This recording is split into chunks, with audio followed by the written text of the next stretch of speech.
I'd like to open the meeting at 9 o'clock and welcome everybody today. We've got Councillor Hancock online. Good morning, Councillor Hancock. Good morning, Mayor. If I could have somebody please move for the minutes of the ordinary meeting on the 20th of the 5th, 2026. Councillor Blumpton. I move that the minutes of the ordinary meeting held on the 20th of May 2026 be confirmed. Yeah, I got that a bit wrong. Seconder, Councillor O'Neill. All those in favour? Yes. 9-0. I'm just going to adjourn the meeting now because we've got an inquiry into local government funding and fiscal sustainability, which we are going to present as a council. So we'll just adjourn until we come back from that. Thank you, everybody. Okay, I'll reopen the meeting at 10:34 and thank you all. We'll go with 8.1, Notice of Amend Resolution OM/09.2023/05. Do I have a mover? Councillor Brompton. There's some conflicts. Oh, I have conflicts, sorry. If Councillor we want to defer it, do we do the conflicts first? No, you can defer it straight up. Can I move that we defer this to a future meeting via a briefing? Have a I'll second seconder? Councillor O'Neill. All those in favour? We can It's a procedural. 9-0. Thank you, Leah.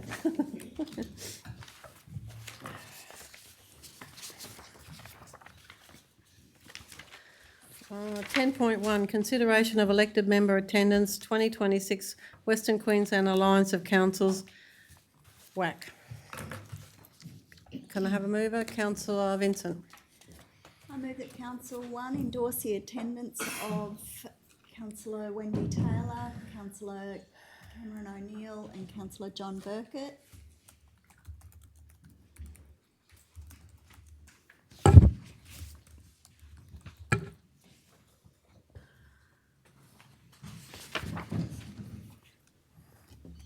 At the 2026 WQAC Assembly in Brisbane on the 25th to the 27th of August 2026 to draw the required funds from attending individual councillor conference budgets.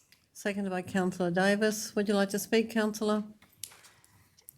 This assembly is a really great conference to go to. I was lucky enough to be able to attend last year, and it's relevant for Western Queensland, and it gives another opportunity for our shire to be able to listen and learn and also participate in talks that occur at those conferences. So I hope everybody gets something out of it by attending. Thank you. Anyone else like to speak?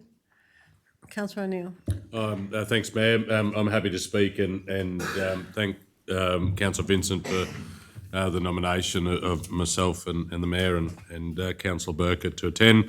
And also note the fact that the CEO will also attend to support Council as part of the WQAC conference as well. I just note that some of the key issues, I think it's important to highlight, that will be focused on at the Western Queensland Alliance of Council Assembly for 2026 includes housing, which is a major issue for us, roads and transport, of course.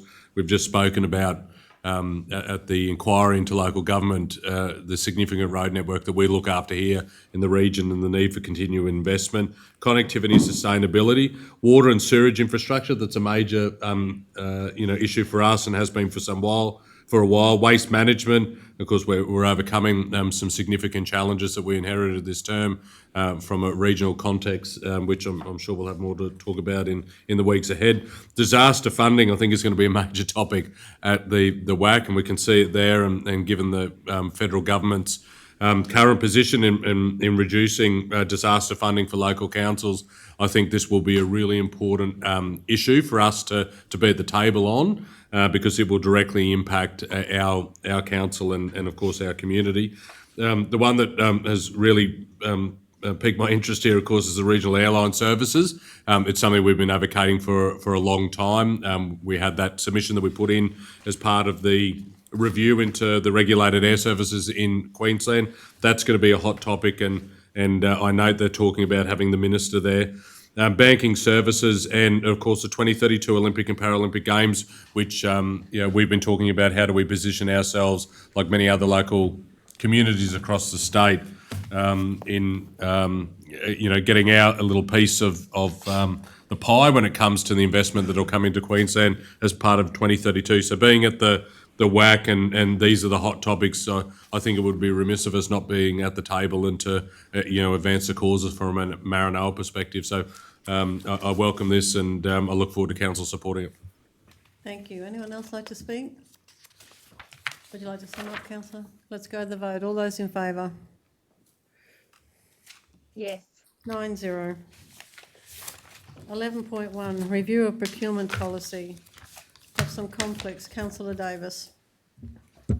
Thank you. I wish to declare a conflict on item 11.1, review of procurement policy. The declaring councillor is Amber Davis. The person with the interest is myself and my husband, Wayne Davis. We own and operate Bessie's Ice Cream Bus and have been engaged by council on a previous occasion to provide our services.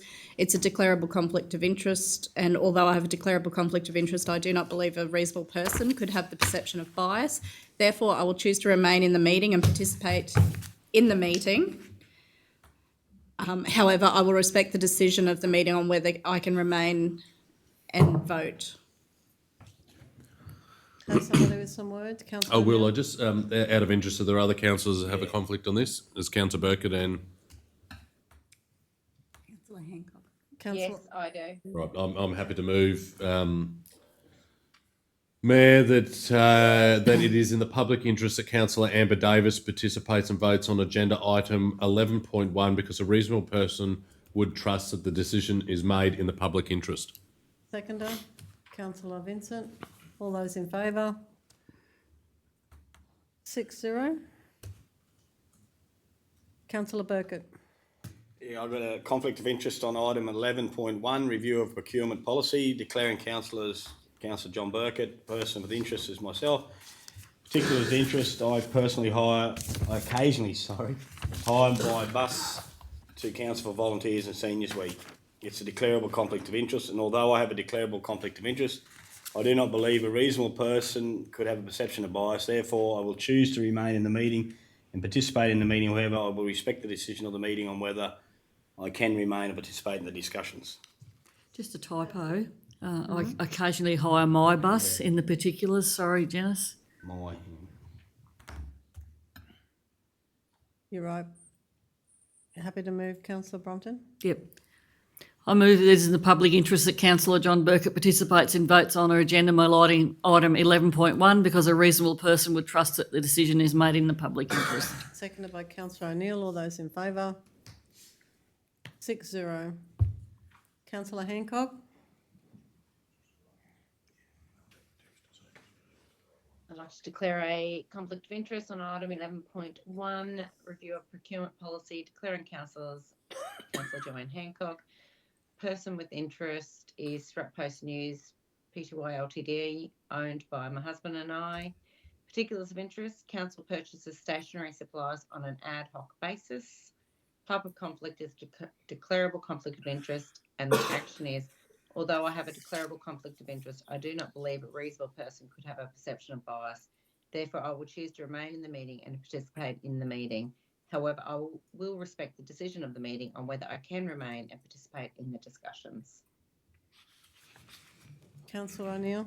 I'll move that it is in the public interest that Councillor Joanne Hancock participates and votes on agenda item 11.1 because a reasonable person would trust that the decision is made in the public interest. Seconded, Councillor Vincent. All those in favour? 6-0. Do I have a mover? Councillor Davis. I'd like to move that Council 1 adopt the procurement policy as attached to this report. 2, note that the adoption of the procurement policy repeals and supersedes all historical policies relating to the procurement of goods and services. And 3, delegate authority to the Chief Executive Officer to make any administrative updates to existing policies that require referencing to the adopted policy as per this recommendation. As per recommendation. No, that's referencing this policy. Full stop, please. Can I just have some advice if the as per recommendation 1 above is required in the officer's recommendation? has reference to number one. That's what it's got in the Yeah, report. no, you can just go as referencing this policy, that's fine. Thank you. Yep. Chief's the same, Have a mate. seconder, councillor Brompton. Would you like to, anyone got questions? I do, Yes. if I could. I just note in the report there was, under consultation, it was NA. I do assume that some consultation has occurred. Yeah, this consultations occurred throughout the year, but not a formal documented consultation. So Has anyone seen the draft policy that you're putting forward? the managers at the executive leadership team meeting have all seen it. I presented it to them. Had no negative feedback. And for staff, I generally, and this is what I've always done historically, people raise issues about it if there are issues. They're not backward and coming forward. And this policy is so much simpler than the previous policy. I haven't had any complaints or issues or misunderstandings or anything like that. So it's actually been received quite well, from Okay. what I can tell. Thank you, that's really good feedback. Anyone else got any questions? Would you like to speak to a councillor? Yes, please. This review is required annually, but it also responds to important changes in the local government regulation. The increase in procurement thresholds reflects changes made by the state government and ensures our policy remains compliant and fit for purpose. Importantly, while the thresholds have increased, council has retained appropriate oversight. I note that all tenders will still require council approval. This ensures transparency and accountability for significant procurement decisions. I particularly welcome the inclusion of purchasing restrictions relating to information technology. Technology, as we know now, underpins almost every aspect of council operations and ensures ICT services are involved in technology-related purchases to help avoid duplication, improve compatibility across the systems and strengthen our cybersecurity, and ensure that we achieve the best value from our investments. I also note that the majority of council's procurement spend still falls below the medium-sized contract threshold. This means that our existing commitment to engaging local suppliers wherever possible continues to deliver real opportunities for local businesses and keeps more of council spending circulating within our regional economy. And with the feedback received today, I'm happy to support the adoption of this policy. Well spoken. Anyone else like to speak? We go to the vote. All those in favour? Yes. 9-0. Thank you. 12.1 Arthur Street Car Park Fence Reimbursement. Do I have a mover?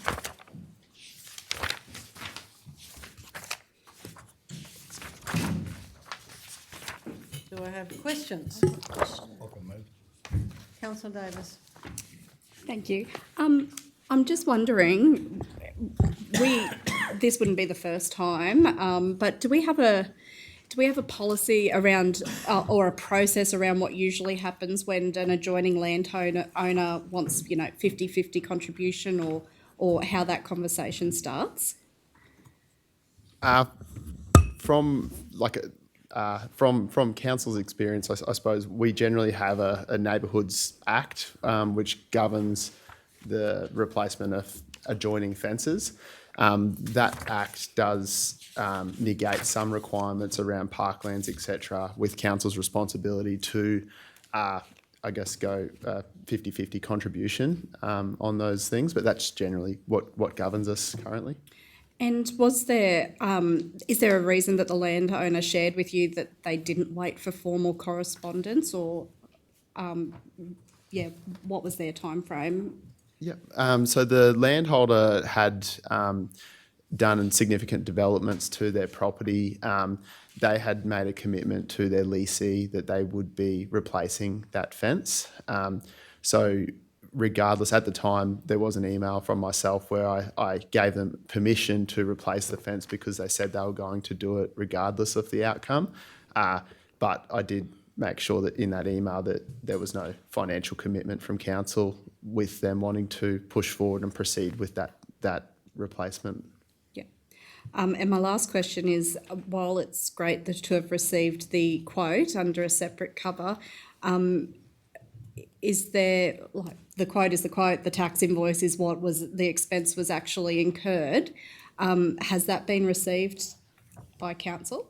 Yes, there has been an invoice received from the landholder in relation to that fence. To them but- invoicing us, or what they paid for the, Yeah, fence. they've sent us an invoice for the 50% value of that fence. However, that's currently, I guess, on hold because there's been no formal agreement for council to contribute toward that fence. yeah.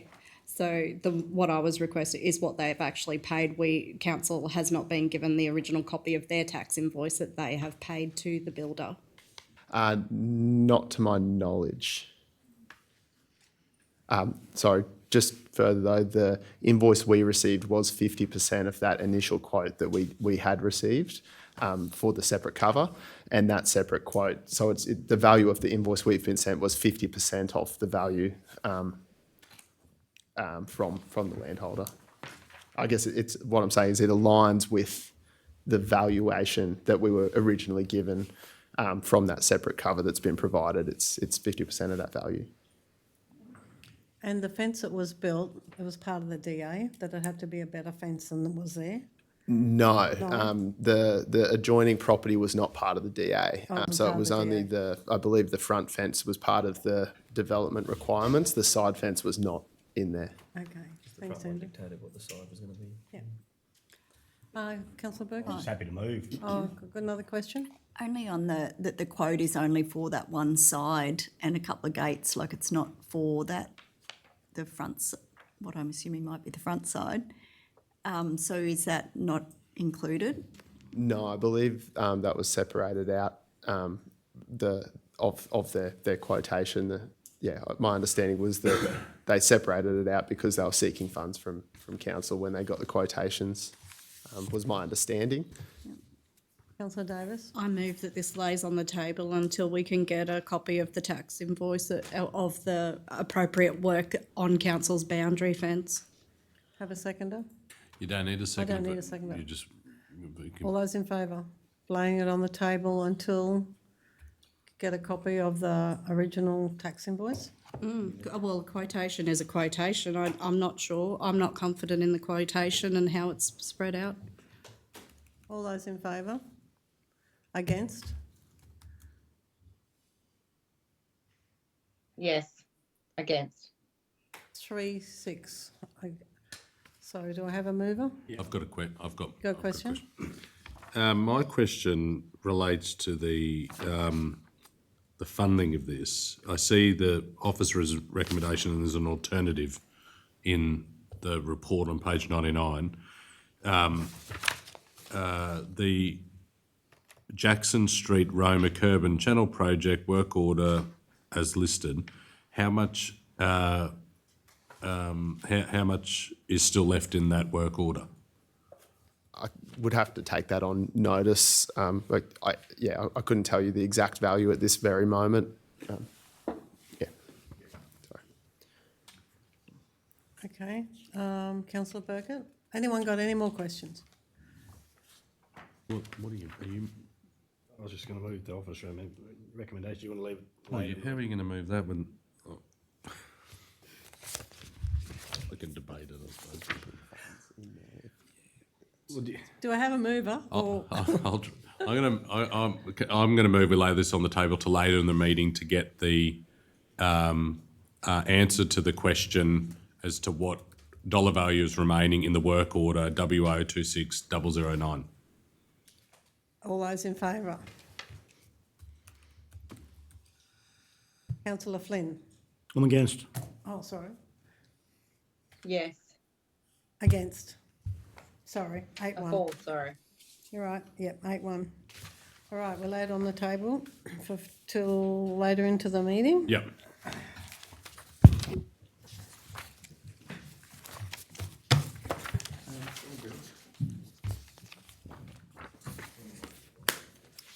Twelve point two, Lion Park Softfall replacement. Councillor Brumpton. I move that Council 1 approve the replacement of the playground softball surface at Lions Park, Roma at a cost of $45,508 ex GST. And 2, allocate $45,508 ex-GST from surplus funds from council delivery of private works throughout the 25-26 financial year to deliver the project. Seconder. Councillor Flynn. Do we have a question? Yes. Nobody there to answer it.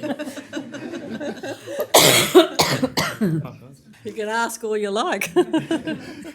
Thanks, Mayor. Through you, Andrew. Similar question again. Just the private works throughout the 25-26 financial year. Be really handy for council, me, to know exactly what that is. It's unusual just to allocate funds without it going to a specific area. So I've got some reservations around that. Yeah, through the Mayor, I'm happy to speak. Just assisted Andrew with this report, and obviously as part of the Lions Park upgrade. It's quite similar to the report from last meeting with the in-June Vic playground upgrade.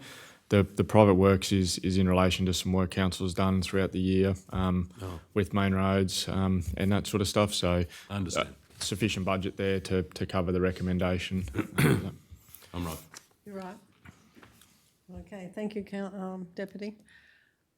Did I have a mover? No. Yeah, me. You did, and second, Councillor Merrill. I had a mover? And a second. And a seconder. And a second. And a second. Oh, done well. Would you like to speak? Through it, yes. They got me all upside down today. Thanks, Mayor. This is a continuation of the Lions Park project. The Softfall was earmarked for a future time, but given the amount of work that's been done at Lions Park, and this will finish off a very nice project, the officers have come forward with the suggestion that we get this done.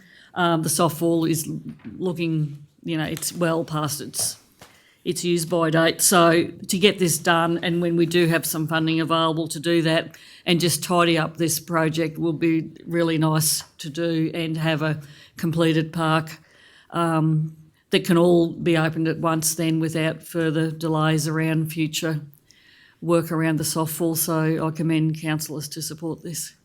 Anyone else like to speak? Councillor Yeah, Birkett. just similar to Councillor Brumpton. I think it's great that we can finish a project in one hit instead of revisiting and having bollards or tape around stuff. I think this would be great, and like Councillor Brumpton said, to be open in all one hit. I think it's going to be really good for that area of town to be tidied up, and by all the sounds, the staff have done an awesome job, so congratulations to the staff. Councillor O'Neill. Thanks, Mayor. I'm going to speak in favour of this as well. I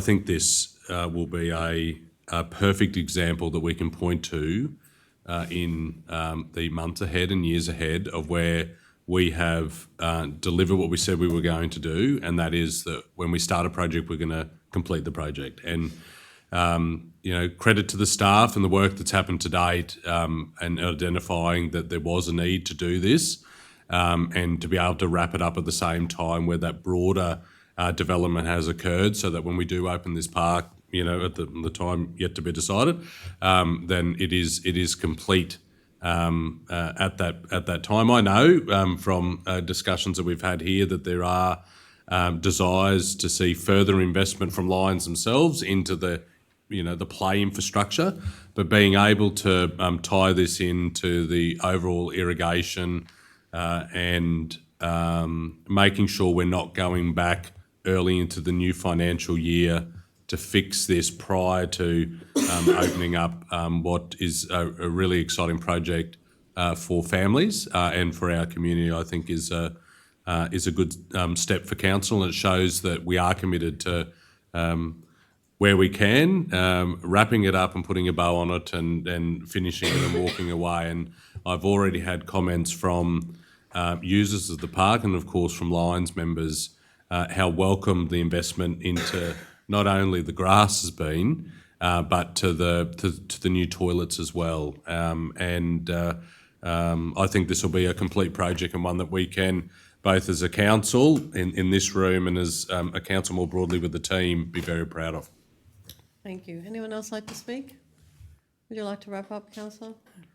Well, we go to the vote. All those in favour? Yes. 9-0. Thanks, Andrew. Thanks, Deputy. 13.1, Small Business Friendly SBF Initiative.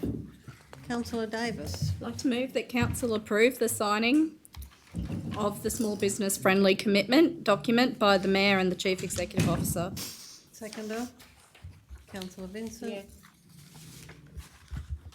Has anyone got any questions? Would you like to speak, councillor? Thank you. Small businesses are the backbone of the Maranoa economy, and our local businesses create jobs, support community organisations, sponsor local events and help keep our towns vibrant and prosperous. By recommitting to the Small Business Friendly Initiative, Council is reaffirming its commitment to creating an environment where local businesses can succeed and grow. Importantly, this initiative is not about creating additional red tape, it's about strengthening our relationship between council and the business community, ensuring that small business considerations remain in the front of our decision making. Council has already demonstrated its commitment through initiatives such as our local business benefit in procurement, Small Business Month activities, and the Business Excellence Program in which we're a partner, and the ongoing economic development programs. Signing this updated commitment is the natural continuation of that support, and I'm pleased to support this today. You're finding some good words today. Thank you. Anyone else like to speak? Let's go to the vote. All those in favour? Yes. 9-0.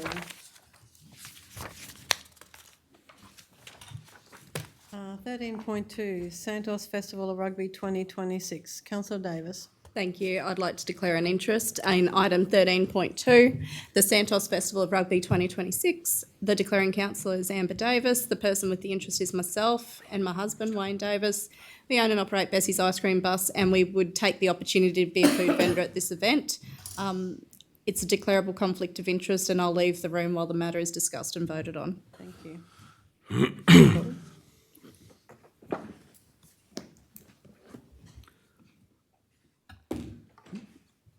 Councillor Davis has left the room. Councillor O'Neill. I've got a question. Yes. Through the Mayor, the timing of this, is there a requirement that this be resolved today? Are there time pressures? That's a question most likely Georgie will be able to answer probably better than I can. She's online at the moment. Oh, Georgie's there. Through the chair, Councillor O'Neill, I suppose it's quite timely in terms of the event organisers are keen to speak to local businesses, just to inform them of the times that the road potentially will be closed along McDowell Street, and just to continue organising all aspects of the event in terms of the staging, timeframes with the teams. They were, when we staff met with them 2 weeks ago, they were quite keen to start that engagement early June, and we advised them that we wouldn't get to a council report until today. So they are keen to start progressing those discussions and getting things still organised. Thanks, Georgie. My follow-up question then is, I just note in the recommendation, point 2, specifically calls out a number of businesses in Baker Roma, Golders, BCF Roma, Nutri and Livestock regarding the proposed closure arrangements and received no negative feedback. The point 1 where it is the closures, my question, Mayor, is have any other businesses been talked to about these closures? And further to that, why are the closures different? The 11 a.m.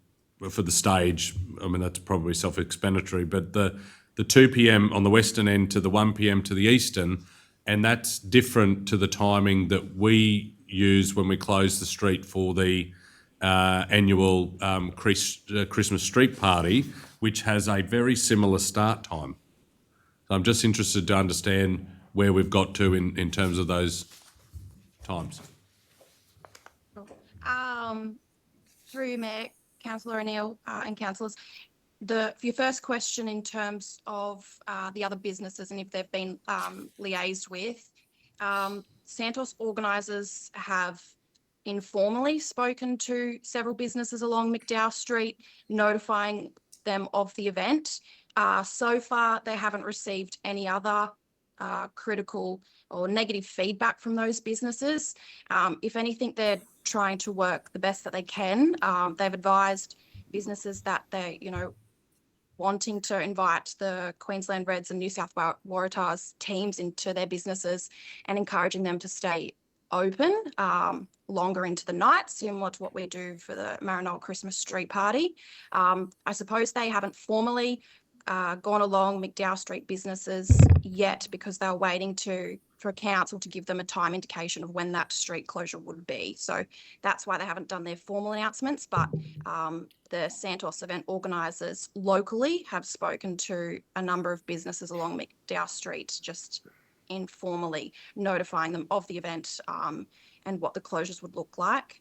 Your question in regards to why the staged closure, it was just to really assist with businesses and trying to accommodate them not being impacted by the closure. So that 11 o'clock one is from the pedestrian crossing just to about a couple of car parks between Golders and the bakery. So it won't necessarily go to like the driveways of the bakery and Golders. So that would be 11 o'clock to accommodate, as you said, for the stage. And then the 1 o'clock and then the differing for the 2 o'clock was just to accommodate for people still to access either block. So the 1 o'clock from, say, the chemist to the post office.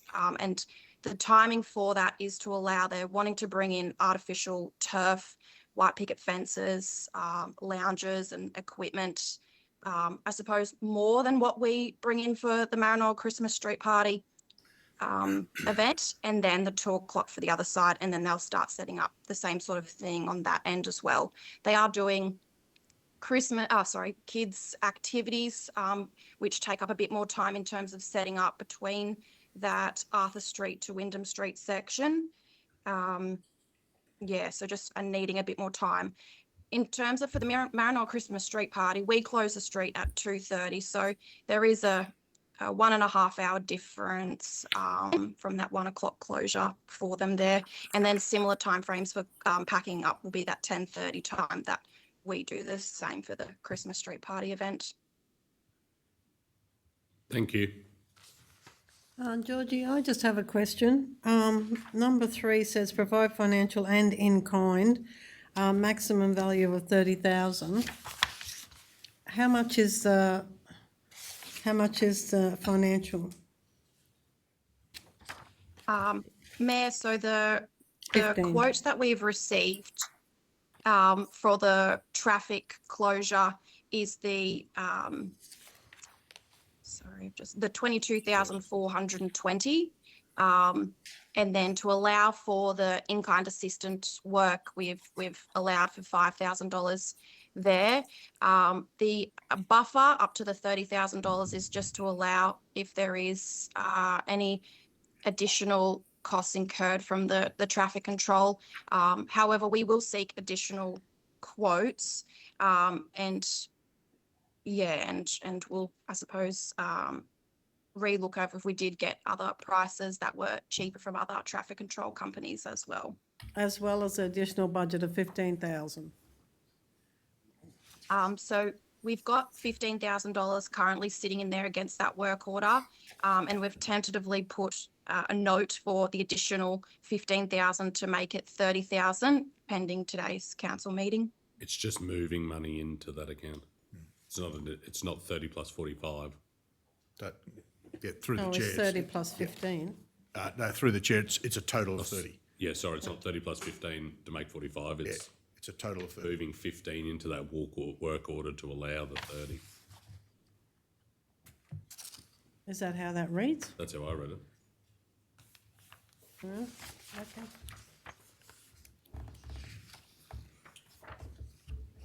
Madam Mayor, I'm prepared to Approve the move the transfer. following. To make that clearer, Councillor Flynn, might be approve the transfer of additional budget of 15,000 to work order. Does that mean take out item 3? No, just over the next page. Just No, I know, Yeah. but No, leave. what we're item three saying, there. if it's all 30,000, does that mean take out work number 3? No, it'd still be there. Yep. Through the chair, councillors, item 4, which is approve additional budget of 15,000. We've already got the 15,000. I think it probably covers that at that That's point. additional. But happy to happy for you to change the resolution to clarify it. So it's 30, which is some in-kind and some financial, but you haven't broken that up exactly, Georgie, and then it's an additional 15. Because what I just heard from Georgie was that there was only 15 in work order W22986. And there's a 30 all in kind. Sorry, and Georgie, you can speak to this if you like, but I understand it, but Georgie's happy to talk to it. Yep. Yeah, so there is currently $15,000 in that work order 22986. And then we've put a request to put another $15,000 in there, so a total of 30,000. We have Plus in on our kind? end.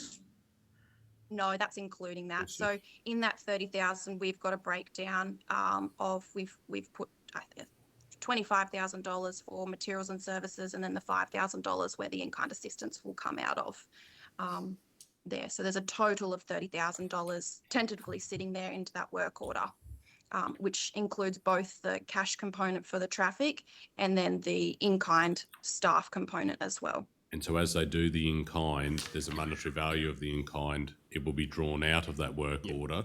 And then stop at 30,000 total. Okay, thank you. Do I have a mover? Yeah, I'm prepared to move the following. One, that council approves the temporary closure of McDowell Street for the Santos Festival of Rugby Community Activation event on Friday the 18th of September in accordance with the following staged closes. Arrangement subject to final traffic guidance scheme approval.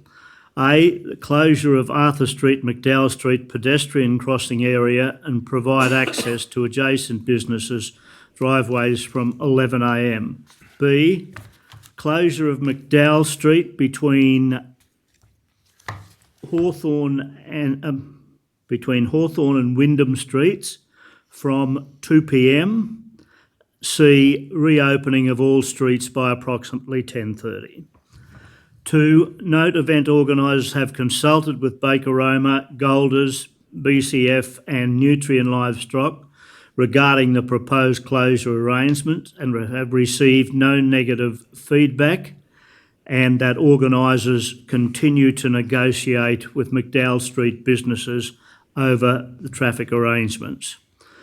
3, provide financial and in-kind assistance to Santos Festival of Rugby 2026 to a maximum value of $30,000, including A, traffic management and road closure costs, B, additional waste collection services, C, ground maintenance and tree trimming works, D, use of council managed assets and land, E, permission of temporary event banners and removable footpath decals subject to relevant approvals, and F, associated operational support required for the delivery of the event.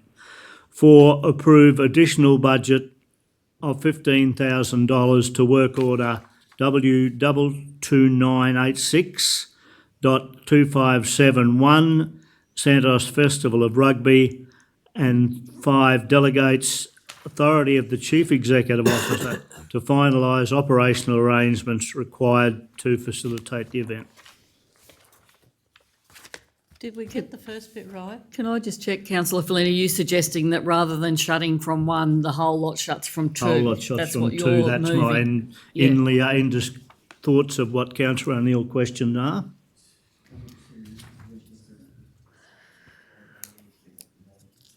Oh, sorry, Janice. Yeah, rightio. I'll have to watch the recording. So what did your B say? My resolution B said closure of McDowell Street between Hawthorne and Wyndham Streets from 2 p.m. And then nothing for C? Nothing, C is the C's, reopening yeah. of all streets by approximately Yeah, 10:30. Nothing for D. And then councillor Flynn, did you also add in number 2 there, continue to liaise with other Organisers. businesses? Yes, I did organisers liaise with, continue to liaise with McDowell Street businesses regarding traffic arrangements. Excuse me, Chair, can I just ask one question to...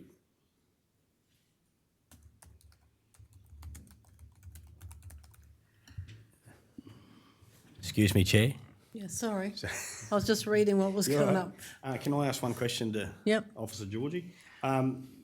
Georgie, will that make any difference with the setting up? Will they still be able to, like, man hours, or, you know, if people still be able to get those 2 temporary fields set up, I want for a better term? Or will they... Yeah, through you, Mayor. Sorry, Councillor Birkett. Yes, we consulted with the organisers and said, what is the latest that you'd be able to work with? And that 2 o'clock timeframe was their latest to be able to set up before for the 4:30 events start. So that they'll work with that 2 o'clock timeframe. I suppose it was just them trying to stage to work on a certain section for the event and then close that next section when they needed to. But I think that they would be happy with a 2 o'clock closure along the whole street of where they need to set up and start the event for a 4:30 event start. Thank you. Mayor, can I just ask the mover, just Councillor Flynn, in point 2, I get the intent and support it. Would it read in that third line down, receive no negative feedback to date, and that the organisers continue to liaise with McDowell Street businesses, just to get the flow? Yep. As to when we're noting they've met with some. Don't need the full stop and capital, just and organisers, Yeah. yeah. And that the organisers continue, yeah. All right, we're good. Would you like to speak to it, councillor? Haven't got a seconder yet. I'll second it. Seconded by councillor O'Neill. Sorry. Yeah, I've obviously been involved with the discussions with the Santos organisation and the officers regard to this. Great to see this continuing to go, or coming back to Roma. I believe the events we've had so far have been highly successful and added to our community. And I believe also that there have been a number of organisations, apart from our Christmas street party, wanting to try and activate a street festival. And I believe that Santos and the local rugby union group are doing this with regard to this particular matter, and aware that it was highly successful this year when the event was staged in Narrabri, and I believe it will be something similar here in Roma and highly successful. So I'm very happy to move this motion. Thank you. Anyone else like to speak? Councillor O'Neill. Thanks, Mayor. I'm happy to support this as well. This will be the third Santos Festival Rugby, is it? I think it's actually the fourth, but the first one wasn't very... Okay. Yeah, like been 3. This will be the third big one, yeah. Yeah. Sorry, I didn't listen to everything you said then, Councillor Flynn, if you said it was the fourth. This is an exciting event for our community, and council has worked with both Santos and Echidnas over a number of years to see this grow to what it is. It's obviously changing a little bit this year in terms of what we're discussing here today, making a decision on, which is the street element of it, which is from all reports and from the videos that I've seen from Santos, was a huge success when they ran this in Narrabri with their most recent Santos Festival of Rugby down in New South Wales. And so for them to look to emulate that here, I think that's a positive thing for the community to get behind. And if we can help assist, which we are, then I think this is a positive outcome for our community to have this type of event in our town and in our region. I am pleased that Councillor Flynn amended the times. I did have some reservations around the closure and the impact that that's going to have on businesses. I think it's really important that we stress that the organisers to meet with those smaller businesses, noting that they've met with much larger businesses that operate within the CBD, but those smaller businesses will be directly impacted. And we know that there'll be some disruption to their business, but I hope they see the value in this street closure having somewhat of a positive impact for them as well in terms of what it brings to the town and to the CBD. So I'm happy to support this today. Thank you. Anyone else like to speak? Would you like to wrap up, councillor? Just to reiterate the words I said before, I think it will be an outstanding success, and looking forward to the street festival portion of the event. Thank you. With that, we'll all go to the vote. All those in favour? Yes. 8-0. Councillor Davis. is If she we at could that ask one? councillor Davis This one. to come back.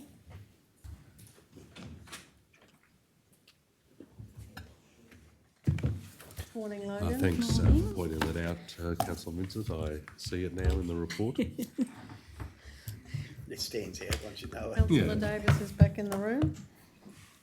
13.3, request for fee waiver planning application 2026/21763, reconfiguring of a lot 6 lots into 2 lots.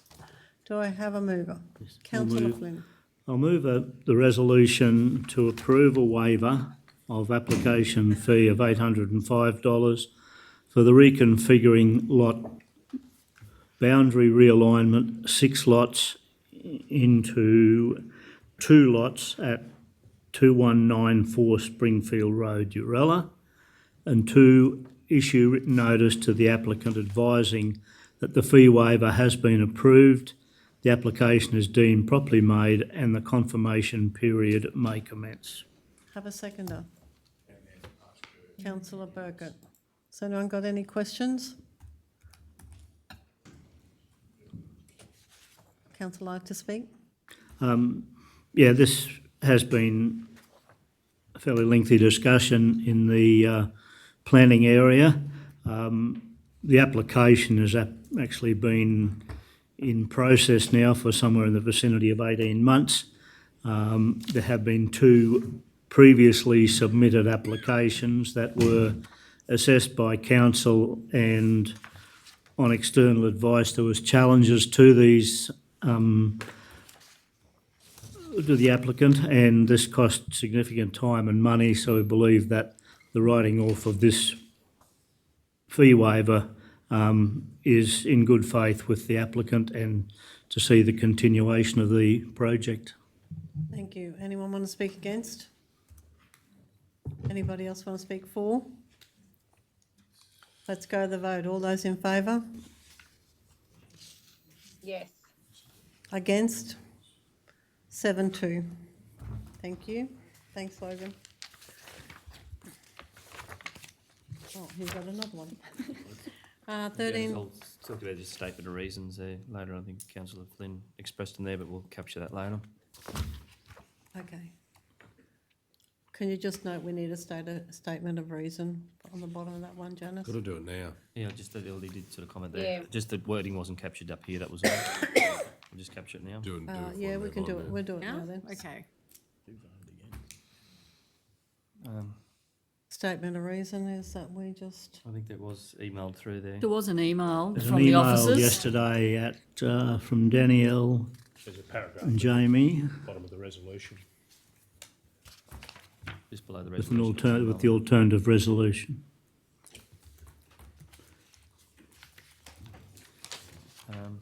Came through from a bill yesterday afternoon.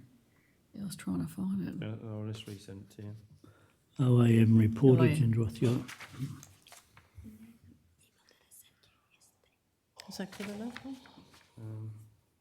Just forward it through. I did get a copy of it there. It says there was minimal assessment work required by the officers, and that's what the fee is normally for, isn't it? Unless you want that whole thing. There was a bit more than that. Do you want me to copy the whole background? The applicant has previously submitted 2 very similar applications that were assessed by council. These were submitted on external advice, which resulted in several challenges for the applicant, costing significant time and money. Have you got that? And then the current application is for a very similar lot reconfiguration. And as officers already have a detailed understanding of the proposal, minimal assessment work was required to determine the application. She quick typer to keep up with that. I just emailed it to you, there you go. Look how quick she is. Doesn't look that good, but I will go back and make it look pretty. You happy You with did that, very well to Councillor keep Flynn? up with Merrill then. You happy All with good, that? thank you. All right. 13.4, development application, material change of use, undefined use, domestic outbuildings, 28 Chatford Street, Wallumbilla, 2026/21733. Do I have a mover? I move. Councillor Flynn. Move the development application for material change of use, undefined use, domestic shed and shipping container located at 28 Chadford Street, Wallumbilla, described as Lot 2 on RP 71366 be approved subject to the listed conditions and general advice. Have a seconder? Councillor Brompton. Would you like to speak, councillor? Just to mention, this one has been in planning for a couple of months now. The public notification about the application was carried out in accordance with the development or DA rules, and there were no properly made submissions against this application during that period. Thank you. Anyone else like to speak? Let's go to the vote. All those in favour? Yes. 9-0. 13.5, application through Regional Arts Development Fund RADF program 2025-26. Councillor Brompton. I need to declare a conflict first. No, that's what I was sorry. asking you for. Declaring conflict on item 13.5, applications through Regional Arts Development Fund RADF program 2025-26. Declaring councillor is Councillor Merrill Brumpton. Person with the interest is myself. Particulars of interest. I've attended Bimant Creative Circle workshops. Although I'm not a committee member and I will not be attending this workshop, I'm declaring this as a declarable conflict of interest, but although I have a declarable conflict of interest, I do not believe a reasonable person could have a perception of bias. Therefore, I will choose to remain in the meeting and participate in the discussion. However, I will respect the decision of the meeting on whether I can remain and participate in the discussions. Councillor Davis.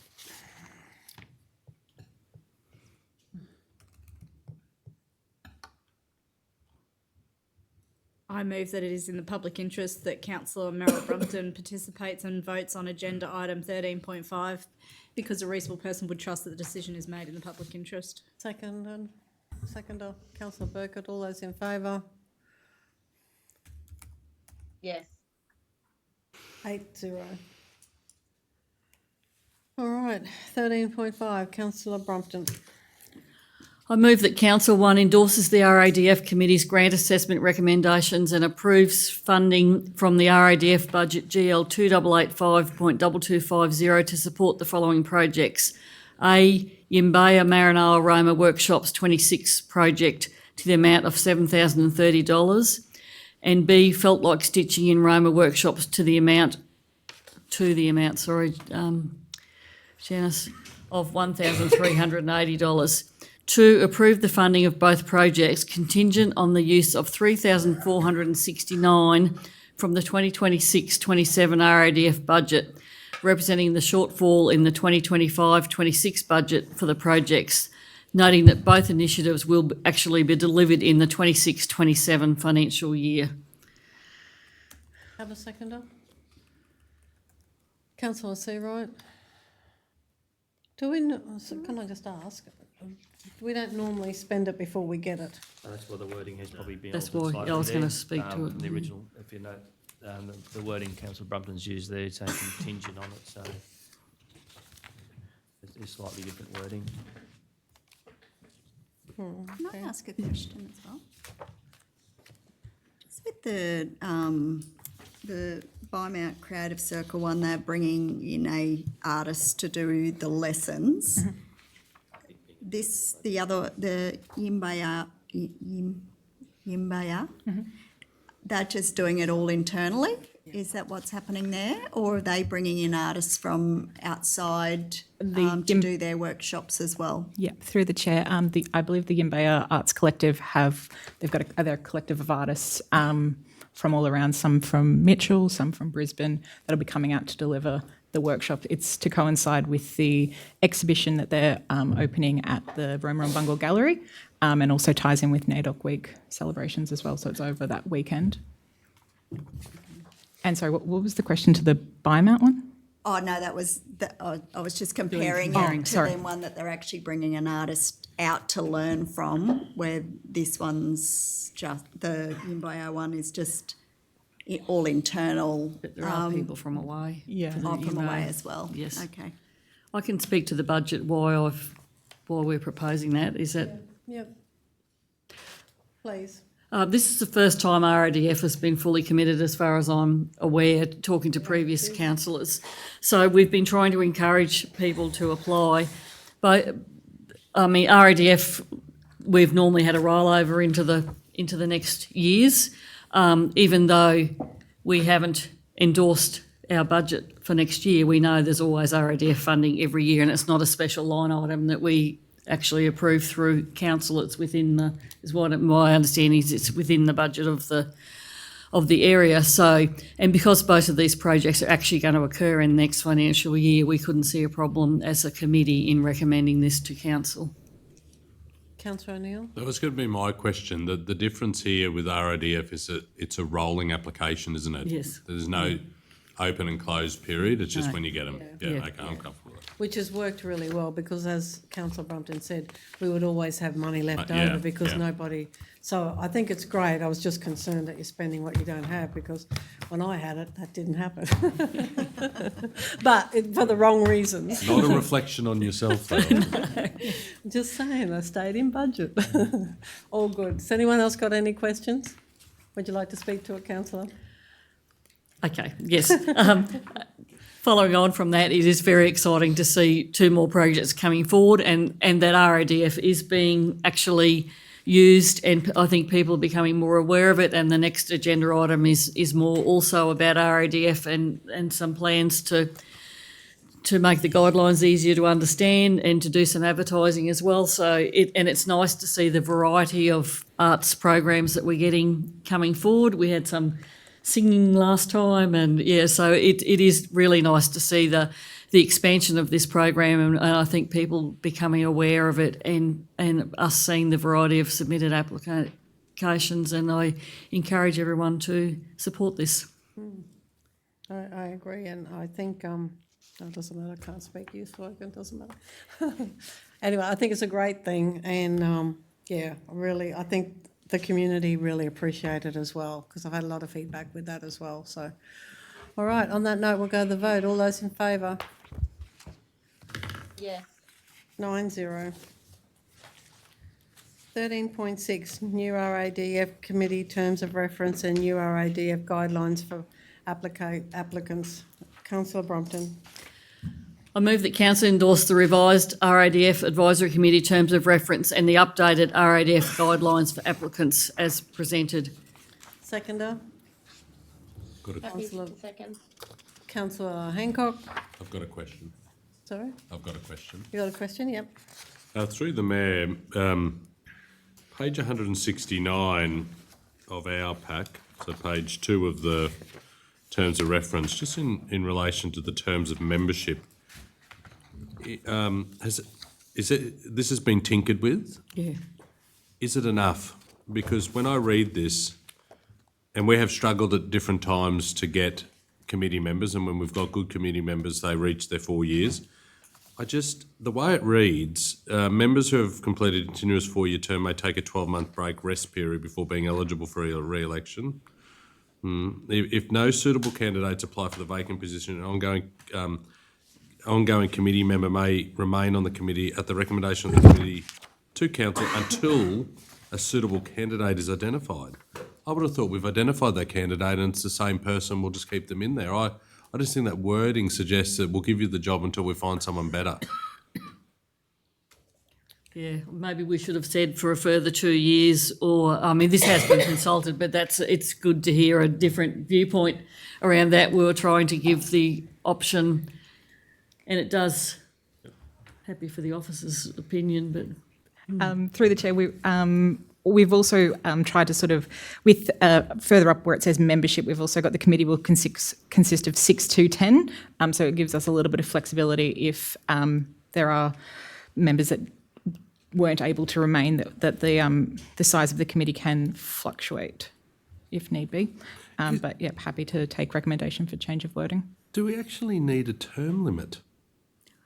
we did discuss that, but I mean, I know some of the committee were even saying it's good to have fresh blood and it's good to have that option for that. And we have consulted on this, so I don't know. We had various discussions around it. In light of, Mayor, if you're allowing a discussion, in light of the steps we're taking in terms of addressing the shortage of volunteers in our region, and we have so many committees out there that do struggle to find people to participate in, I just wonder if limiting ourselves and putting requirements around that is the right step, or sending the right message. Because I reckon there'd be some people that buck around this table if suddenly there were term limits here. Like, if we've got people that are willing to contribute their time, then let's keep them. Through the chair, Councillor, take your point, valid point. I suppose a couple of things in relation to that is, and I've worked with lots of RADF committees in the past, it is generally limited on the basis of exactly what Councillor Brumpton said, which was to try and get some fresh blood sometimes into the committee. I'm not saying the committee currently needs fresh blood, I'm just saying it provides an opportunity. There's two other things there, is the opportunity there to increase the size of the committee to 10, so there's another 2 on top of that. And the other one relates to the term of the membership, and it's the second dot point there, and particularly in relation to the Deputy Mayor's comments. It says members who have completed a continuous 4-year term may take a 12-month break. It's not saying will take a 12-month break, may take a 12-month break. That's subjective then. Who decides whether they will or they won't take a 12-month break before they're eligible?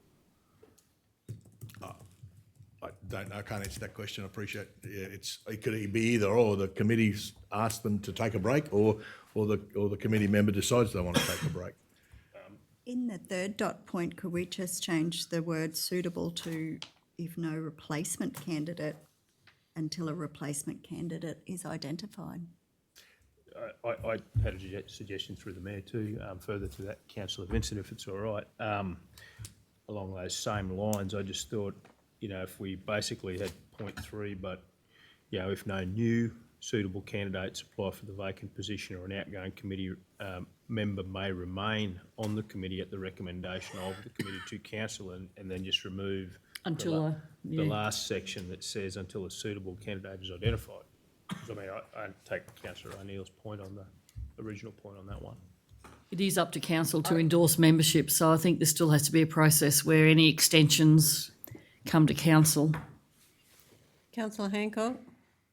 Yeah, I agree with Councillor O'Neill. I just think that for that point, it could just be a full stop after may remain on the committee at the recommendation of the committee to council, full stop, and they remain on the committee. I agree with how you think it reads there, Cam. And the only other thing about taking a break, sometimes people go on these volunteering knowing that it's only going to be for 4 years, and they then can step away if they want. And I know they can just with a resignation letter, but sometimes it's a bit harder. So yeah, I'm a bit up. Well, they just wouldn't renominate. Like, they're 2-year terms. They've got to come back up every 2 years. Something's coming through council. They just wouldn't renominate. Yeah, that's fair call. But I just, these things, Councillor Brumpton, I just wonder, laying this on the table for a fortnight to come back via a briefing or whatever, making these on the fly, right, is not always the best outcome if we're going to tinker with that membership. Is this imperative that it's done today? Only that it was in the operational plan. They wanted it ticked off before the 30th of June. And it's not. Got one more meeting before the end of June. It's not imperative. It has been on the table for a long time from all reports. There is, and I take the deputy mayor's point, is quite honestly, you could change the membership right now to basically say take all that out. Is they can be there as long as they want to be. The issue you've got sometimes in committees is that some committee members can become problematic. And Yeah, I get that. that's part of the reason. And I'm not saying anyone currently is, and I'm certain there's not. But I've had previous occasions where committee members have become problematic, and that clause provides an opportunity. That's all. Well, I just wonder. My thought is if you don't want them, you know. Well, that's what you have. I mean, they're two and two, so they Yeah. have to reapply. Can I move? We lay this on the table to later in this meeting, and over lunch we'll be able to just wordsmith that bit. All those in favour of laying on the table till later in the meeting? Yeah. 9-0. To remember to do that at lunch now, Mary. Yeah. Yes. Excuse me, through the chair, councillor, is there any comments in relation to the actual guidelines? Because if there is, we may as well try and wrap that up at the same time. We come back to you with some suggested changes to the other one. Or do you want to look at those over lunch while we're? Well, no, I thought they were good. I think yeah, For I me, think we've yeah, put a there's lot of nothing that effort stood out into for them. me. Yeah. Just didn't want to come back and then we have to probably lay it on the table again, that's all. So if you're comfortable with the guidelines, that's fine. And that's not because I've featured on page 10 either. That isn't why. Sorry, where's Tim? Kim has done a lot of work on these and really simplified them and made them look a lot. All right. She must have skipped over that page. Yeah. You can fix that too. Deputy Tony. Mayor, we can fix that. Yeah. We can fix that between now and when we come back. No, I'm fine with it. Thank you. 13.7, proposal community mural Arthur Street Bridge underpass. Councillor Birkett. Yeah, I'd like to, first, just in the report, it did say there's going to be an update on funds today, just to clarify that. Yes, so through the chair, we have had some additional information come through from the applicant. So they did advise that the project, the mural, is scalable to any budget, and that they are also open to also contributing financially to help support the delivery of it. Sweet, thank you.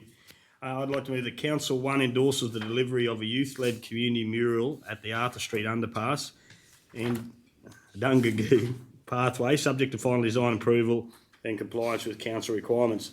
2, approves council undertaking reasonable site preparation works, including cleaning and the preparation of the wall surface prior to painting. 3, approves the financial contribution of up to $2,000 from the Youth Holiday Program budget, work order 2888.2265.2001, towards approved mural materials. 4, notes that the Chaos Art Club will be responsible for project facilitation, supervision, delivery and any costs exceeding council's approved contribution.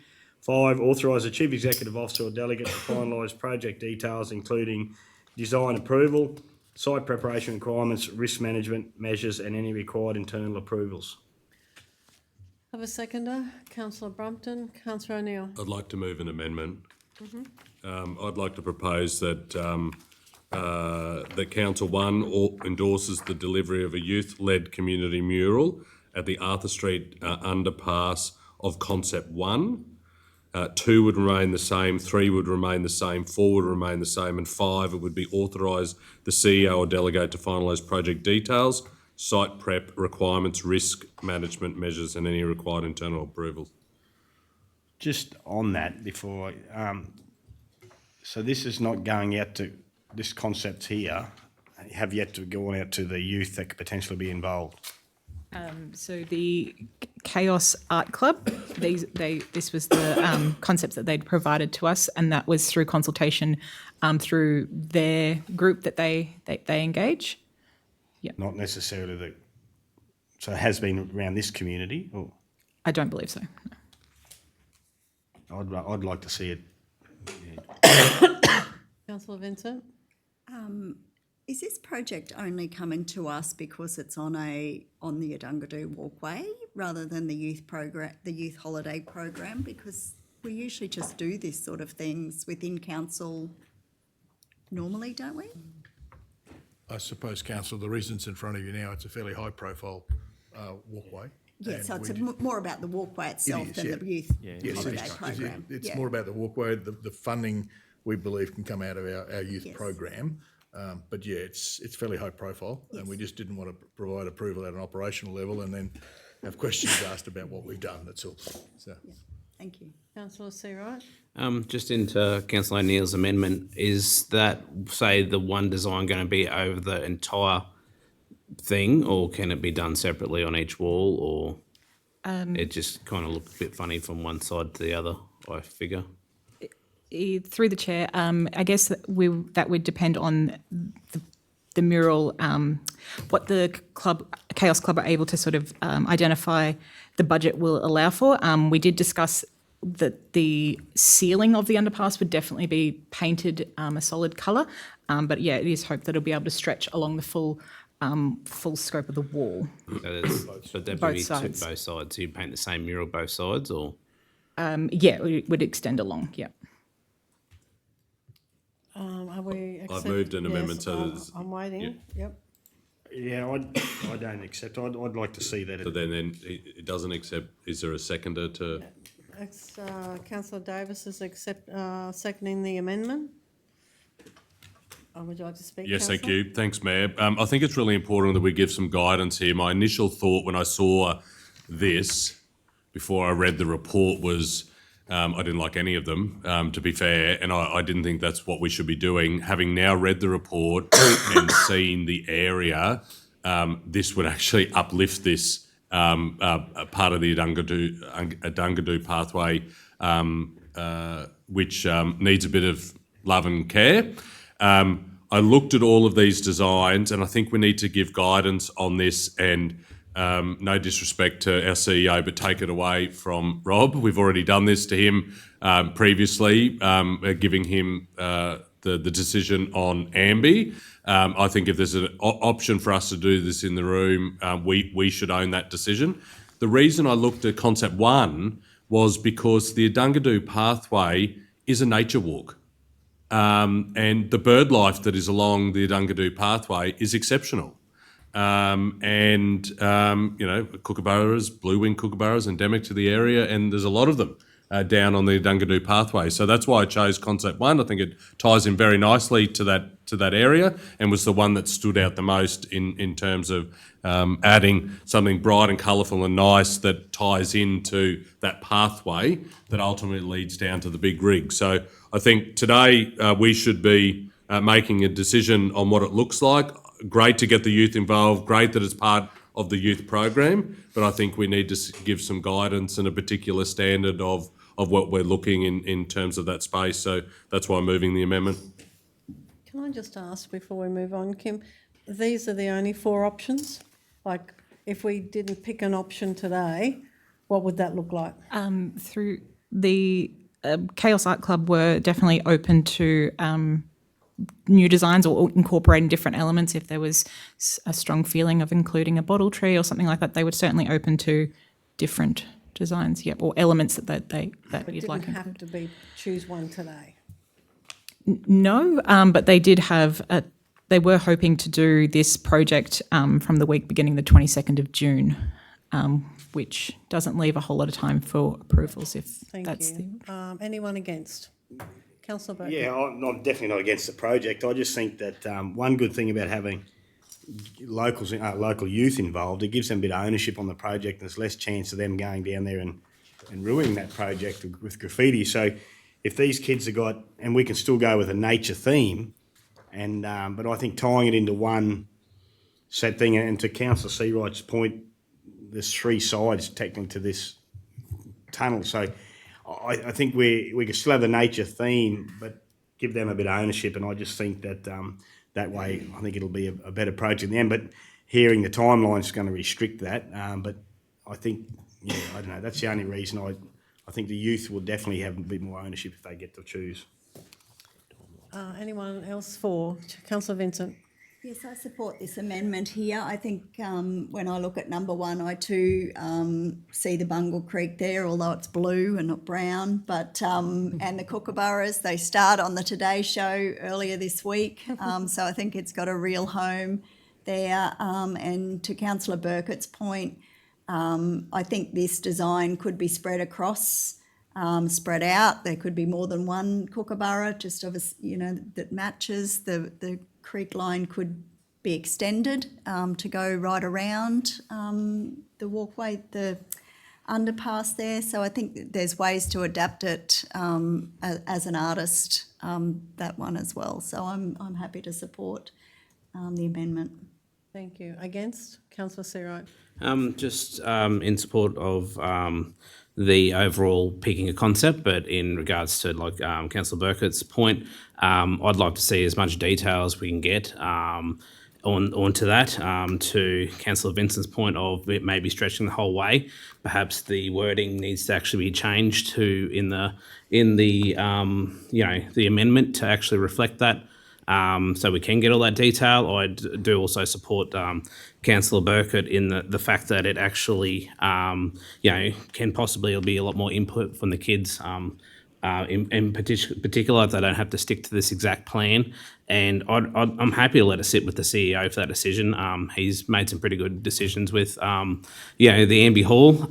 He seems to have quite a bit of knowledge about what bird not to put on the side of a building. So I'm quite confident that he'd actually make that in the best interest of the design. Thank you. Anyone else want to speak for? Councillor Davis. Thank you. I'll speak for it just because I think we've just got to make a start. It's great that a local business and artist has come to us. It's a concept design. We are not going to carbon copy this nature flow onto, it might take up half wall, it might take wall. This is stuff that we can add onto. I don't feel it's limiting at all. It is a highly trafficked area, the Adungadoo, and I think that it is appropriate for councillors in this room to make the decision. I have no problem with the CEO and believe it is not about that. It is just about giving direction. That I still think the kids will love to get involved. I don't think it's limiting in any capacity. And where, it is a two-road underpass. The concept design in which we've applied is not the bridge, the underpass of the bridge that it's going on. So I think we make a start, we do this contribution, and if it goes well, let's look at other stuff that we can do. So fully supportive of giving this guidance of concept 1 today. Mm-hmm. Anyone else like to speak against? You want to speak against? No, I'm not going to speak against. I just wonder, Mayor, in flavour of the where the debate's going, in terms of the mover of the amendment, if I could just tweak it slightly, given some of the comments, that it would be that council endorse the delivery of a youth-led community mural, give in principle support to concept 1, and then in point 5 reinstate that it says including design approval. So I've taken the advice of the discussions here. I think that still is in line with my original amendment, but would allow just those finer tweaks to include a second kookaburra, or because if we say concept 1, it is concept 1. There is no room there, but this would allow some move. Just speak on that. It does say concepts are indicative only. Final design will be developed with youth input and submitted for council for approval prior to commitment. So a concept is only a concept. It's not exact. And the timing would mean that we need to give someone. Yeah. So yeah. So if I could, and you. Who seconded yours? I'm happy with that. Happy all right. Go back to what I was doing.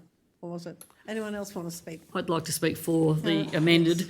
And based on that discussion now, I mean, I think the club has put these forward, so it's not like these have just come out of nowhere. So, and I think it's whilst I recognise that youth have some input, I think if you make it too open, you'll have someone that wants to do graffiti at this end and someone that wants to do a kookaburra and someone that... So I think the fact that they've given us some guidance, the Chaos Art Club around that, and there will need to be some tweaks to get it to fit there, and I think it's the best of both worlds now, the way it has been written, that allows that final tweaking with the youth around there, getting someone to approve it still within the time frame, and they've given us those concepts. And I do agree with the kookaburra, even when we did the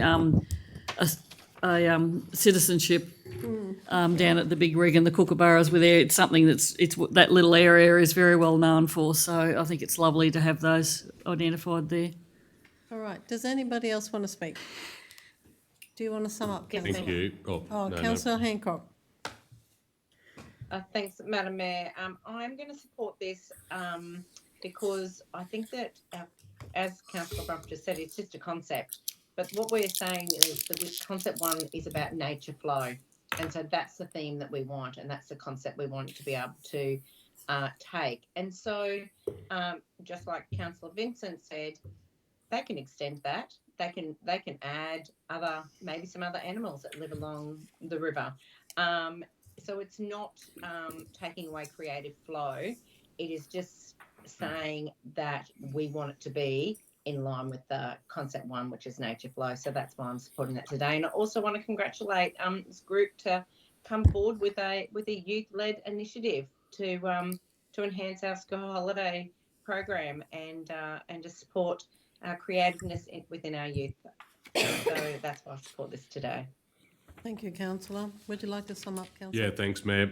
Just Janice, it'll be Councillor Davis. That second wasn't really a further amendment. It was just a tweaking of that original amendment. But Councillor Davis accepted it. Just on that, because it makes it hard. You speak against the original amendment and halfway through but I agree. This is still the amendment. We're about to go back to the original motion here in a minute. So thanks, Mayor, and it just shows the importance. I mean, it's not a lot of money. It's more the symbolism and the goal of council in terms of the beautification of our region. I think that's why we've got the discussion that we have today. So I'm happy for you to put the amendment. All right. All those in favour? I'm going to go for the changes. Yeah. Yes. Against? 8-1. Thank you. So, Mayor, sorry, that now becomes the motion, and so Councillor Birkett Speaks to it. he speaks to the original motion now. Oh, okay. Just as clear as mud. Got I know it's this great discussion, and I wasn't against the project. Exactly what I said to start with. I'm all for the nature flow, but not that actual concept picture. But after all the discussion, and that's why I did change my opinion. I'm happy to support that because there is flexibility in there on a number of ways with the communication with the youth, the concept, and our resident art guru over here to be able the final say. So I did change my opinion on the First Amendment with the adjustments. I'm happy to support. Thank you. Anyone else like to speak? Councillor O'Neill. Thanks, Mayor. I'll speak in favour of it. And I agree. The CEO has shown a bit of a flair for art. He's just got to work on the length of the tails on some of these birds. But we've rectified that in Ambi, and it looks really good now that the big budgie has turned into a rosella, which is great. But all jokes aside, I think this is an important project. As I said before, we are working towards the beautification of our region. The Adungadoo pathway is a well-used pathway in our town for exercise, for people that want to go for a bit of bird watching. There's a lot of birds down there, councillors, if you didn't know, there's a lot. And I think if we can tie a nature theme into this, that's really good. And as I said with my comments with the proposed amendment, having a look at the report, and thank you, Kim, for the level of detail, it looks pretty awful in that overpass now, or the underpass of the overpass. And so this would work to rectify that, and I think it'll be a good project for the kids to get involved in, and how wonderful it is that it ties into the youth program for the winter school holidays. So I'm fully supportive of this. Anyone else like to speak? Councillor Vincent. Just to thank the staff for bringing it to us. It is, you could have easily have done it by yourself, as you do with the holiday program, but to bring this, as Manager Tony said, it is a high-profile walkway that everybody uses, and it does look like it could really do with a bit of nature flow going through it. So really look forward to being able to go down and have a look when it's finished. Anybody else like to speak? No, but I too say thank you to the team. It was a good report, and it'd be nice to see that looking very fresh. Just On a that- question on the paint. Yes. You know, that anti-graffiti paint, will that be something they'll use, or a clear finish at the end just to help with the potential graffitiing? I'm not sure, but I can certainly ask the question. No, that's... On that note, we'll go to the vote. All Unless those in- Councillor Birkett wanted to sum up though. Oh, do you 'cause- want to sum up? Oh, just to say, once again, thanks to the staff, and I hope I might trot along down there with me brush and learn a bit of myself, but I think not it... youth. Hey? You're not youth. With the hat on, I'm very youthful. It's his portfolio. Yeah, that's true. So, I'm fully supportive, and I do hope that it's one way of tidying up the area, and also teaching the youth of today that we don't have to graffiti to have something that's cool. Okay, thank you. Thank you. All right, let's go to the vote. All those in favour? Yes. 9-0. Okay, what do we got now? 13.8, Wall of Fame Guidelines Update. So move. I move that Council, 1, adopt the updated Wall of Fame guidelines as presented, and 2, authorise officers to update the Wall of Fame nomination form to reflect the adopted guideline changes. Have a seconder. Councillor Brompton. Has anyone got any questions? Would you like to speak, councillor? Again, as in the last item, thanking the staff for the work that has gone into this. It has been a fairly lengthy project, and the last update of the guidelines were in 2010, so the guidelines needed upgrading, and the staff have done an excellent job coming back to us with this. Anyone else like to speak? We'll go to the vote. All those in favour? Yes. 9-0. Thank you. Thanks, guys. 14.1, Laycock Park in June adoption of master plan. Councillor Vincent. I move that Council 1 receive and note the findings of the Laycock Park and in-June pump track community consultation process undertaken in February 2026, and 2, adopt the Laycock Park master plan as presented. Seconded by Councillor O'Neill. Anyone got any questions? Would you like to, hello Lucy. Hello, Mayor. Stuck in there. Councillor Vincent, like to speak. Yes, please. It's great to see this master plan come here for adoption today. This is a legacy project from last term of council, and really does shine a light on how far we've come to be able to share some of our regional skill set out into our smaller towns to get some of these master plans done. Thank you to Lucy. I hear your name a lot when I go up to Injune. Lucy was here today. Lucy's doing this. So thanks, Lucy, for that. And it's very exciting for the Injune Collective Group to see this one come for adoption today. They've been working very hard in their fundraising efforts for their pump track up there. So they'll be very excited if this one gets up today. So thank you. Anyone else like to speak? O'Neill. Thanks, Mayor. I'm happy to second this, as Councillor Vincent shared. It's a project that started in the previous term, and I'm so pleased we've got to the point where we are, I hope about to adopt the master plan for the Laycock Park. These green spaces are essential for our community, although I do note on page 210 it's a lot greener than I ever remember it, so we might have to temper some of that green space because it won't be entirely that green. But nonetheless, the projects that fall within this park are ones that are driven by the community and owned by the community, and they'll want council and other stakeholders to invest in them. We need a plan so that we can work towards it, particularly if we are seeking additional funding from the state or Commonwealth.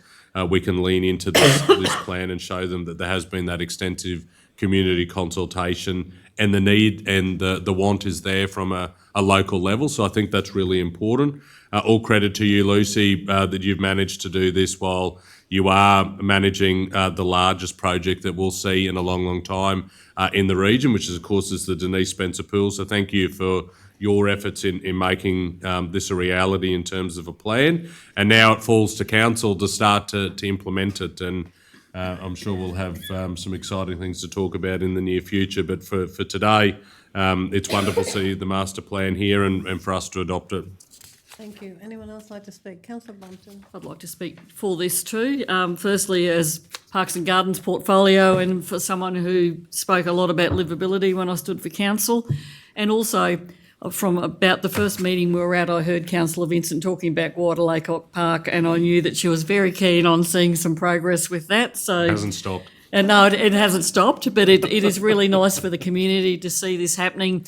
And especially because of the work that Injune Collective have been doing to really be motivated to get their pump track, BMX track happening.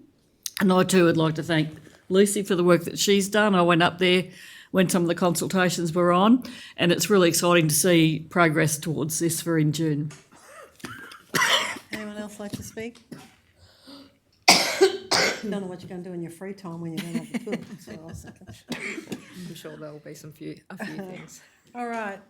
Councillor Vincent, do you want to sum up? I'd just like to thank my fellow councillors for continuing to listen to me talking about the Injune Park, and hopefully it can continue for the rest of my term here.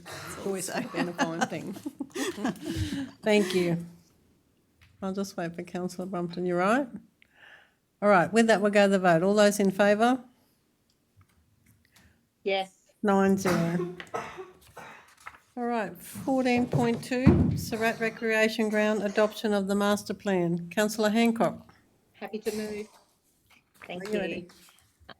I move that Council 1 receive and note the findings of the Surat Recreation Grounds Master Plan community consultation process undertaken in February 2026, and 2, adopt the Surat Recreation Grounds Master Plan as presented.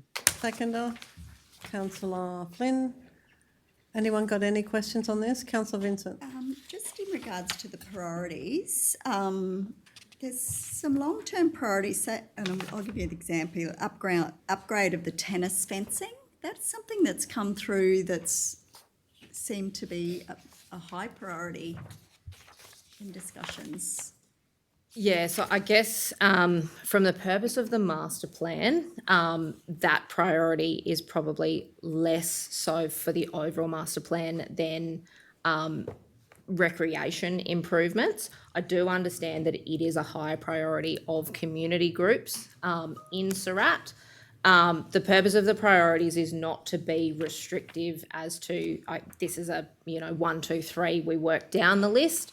It is simply saying from this master plan perspective that we would prioritise infrastructure that improves recreation, livability, activities before we look at the, infrastructure prettying up upgrades.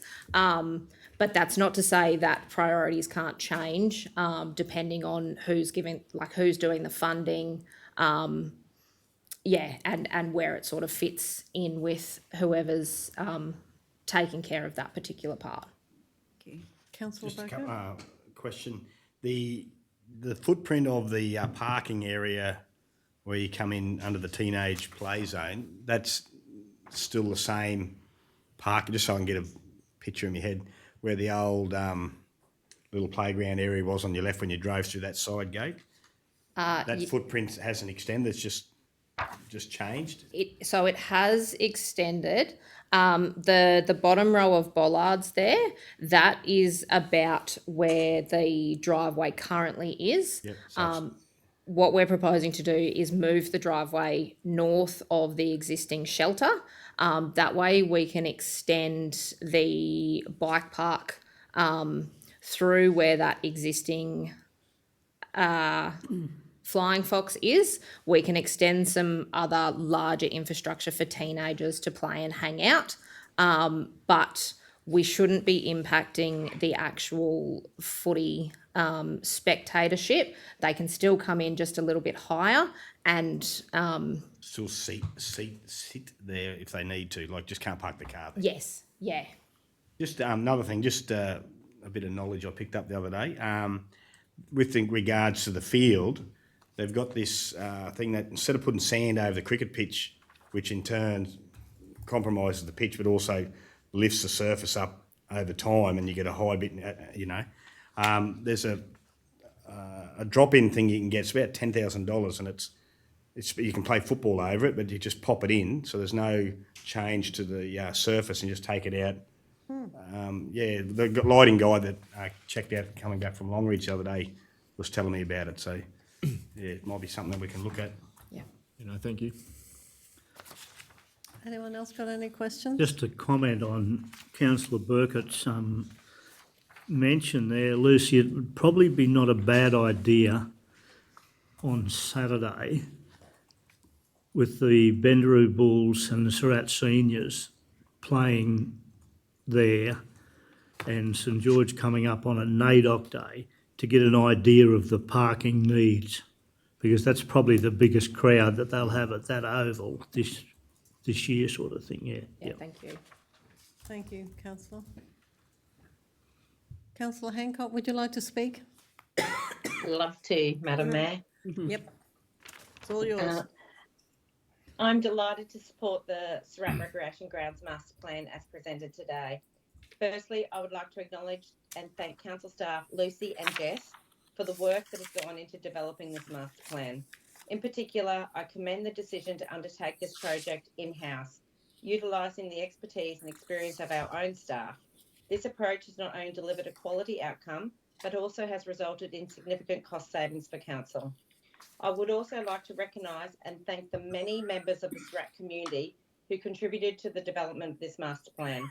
The level of engagement and enthusiasm shown by community members, including both parents and children, has been truly encouraging. It is clear that there is strong support for creating a recreation space that caters for all age groups, particularly by providing dedicated areas for both children and teenagers. The excitement surrounding this project has been evident through the consultation process. In fact, I was delighted to receive a letter from a preppy student who took the time to share their own ideas and vision for the future of the recreation grounds. To me, that demonstrates just how important this project is to our community and how invested our young people are in its success.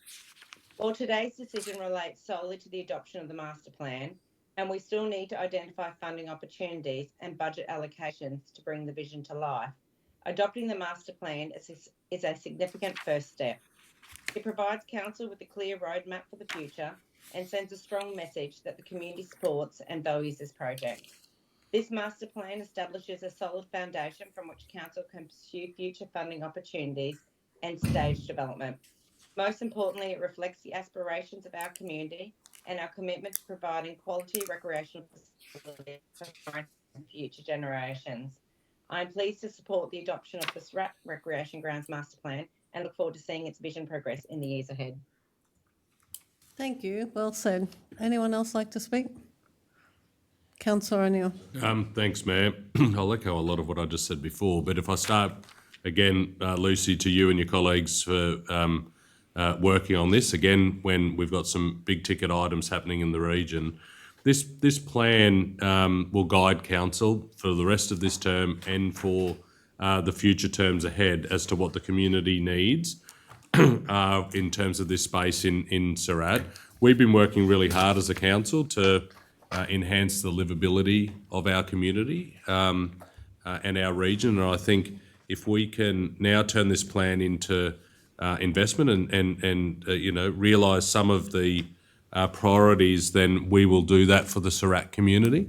If you look around the region to date, and this goes across a couple of terms I recognise, but we've got the investment into the park in Mitchell and how well received that has been by the community and the kids that use a very big, the equipment there, which aren't good for for the tiny ones, but are good for the bigger ones. We've seen the investment into Yulbar with the water play park down there, and now if we turn the decision we just made in June and the decision that we're going to make here for Surat in terms of the master plan, and couple it with the decisions that we've made earlier today with that further investment into the Lions Park, all across the region, not everywhere, but all across the region is seeing investment into the livability aspects of our smaller communities and the region as a whole. And these plans, as I said earlier, are going to really guide us to be able to do that. And I'm excited by it because it means that we're picking up what the community needs and wants are. We're turning it into something tangible for council. None of us want to see these plans sit on a shelf and gather dust. We want to turn them into projects and ultimately, good outcomes for our community. So I really welcome this today. I think it's exciting. They're plans, they'll evolve, they've got to be live documents, but this is a really good guide as to where the Surat community want us to go in terms of upgrading this particular park, and I'm really excited to see where it'll end up. So I'm happy to support it. Thank you. Councillor Brompton.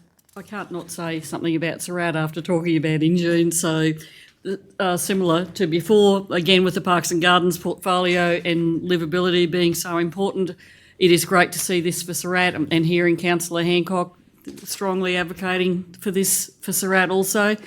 I won't repeat what the other councillors have said because I'm fully supportive of that, but it is great to see these projects which we can aim to get funding for, and as Councillor O'Neill has said, over a series of years, but we've got somewhere to go, and thanks again to Lucy and Jess down there in Surat for the work they've done around this. Anyone else like to speak? Councillor Just, I'll be the opposite to Councillor Bumpton. I'll roll mine both up into one, but just it's great to see that over 2 terms that we've come to a space where everything's right and it's been done right. Next stage is just a chip away, but I'd just like to thank the staff on for both projects that we're putting through today, because it is a mountain of work, and like councillors have touched on, certain staff members have been stuck at the one place in a little donga for a long time. So hats off to you guys at the table for getting this to fruition, and hopefully we can tick some boxes in the coming months.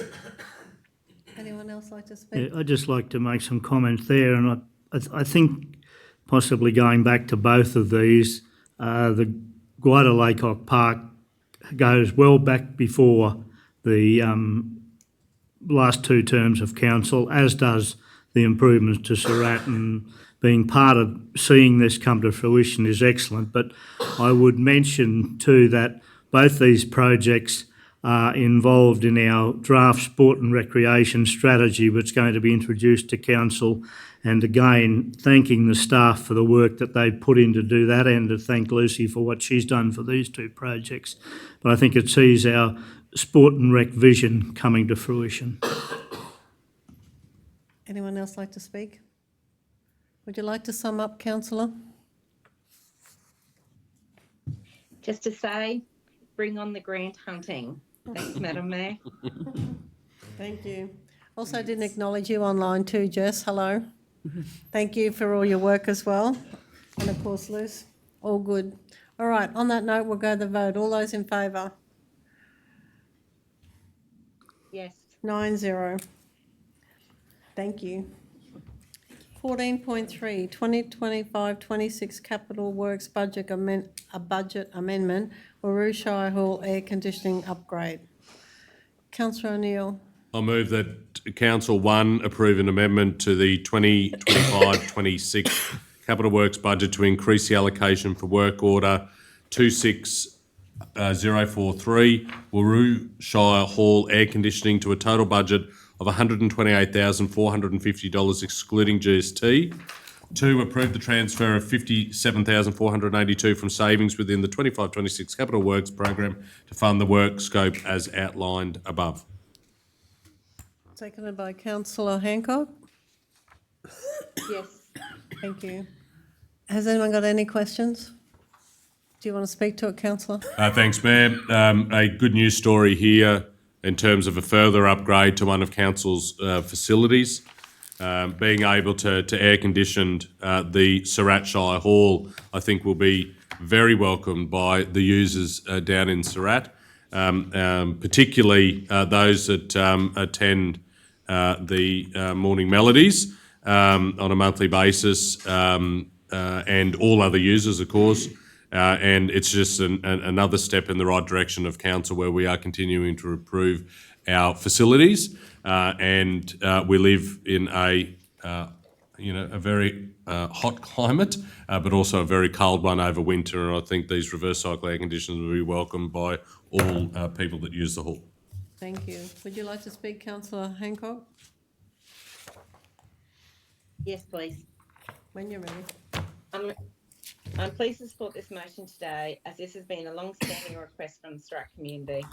The Shire Hall is a well-utilised community facility that caters to people of all ages and hosts a wide range of community events, meetings and activities throughout the year.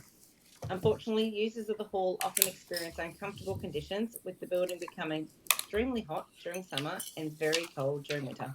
I'd like to acknowledge and thank council staff for identifying savings from another project, which will enable this important upgrade to be completed.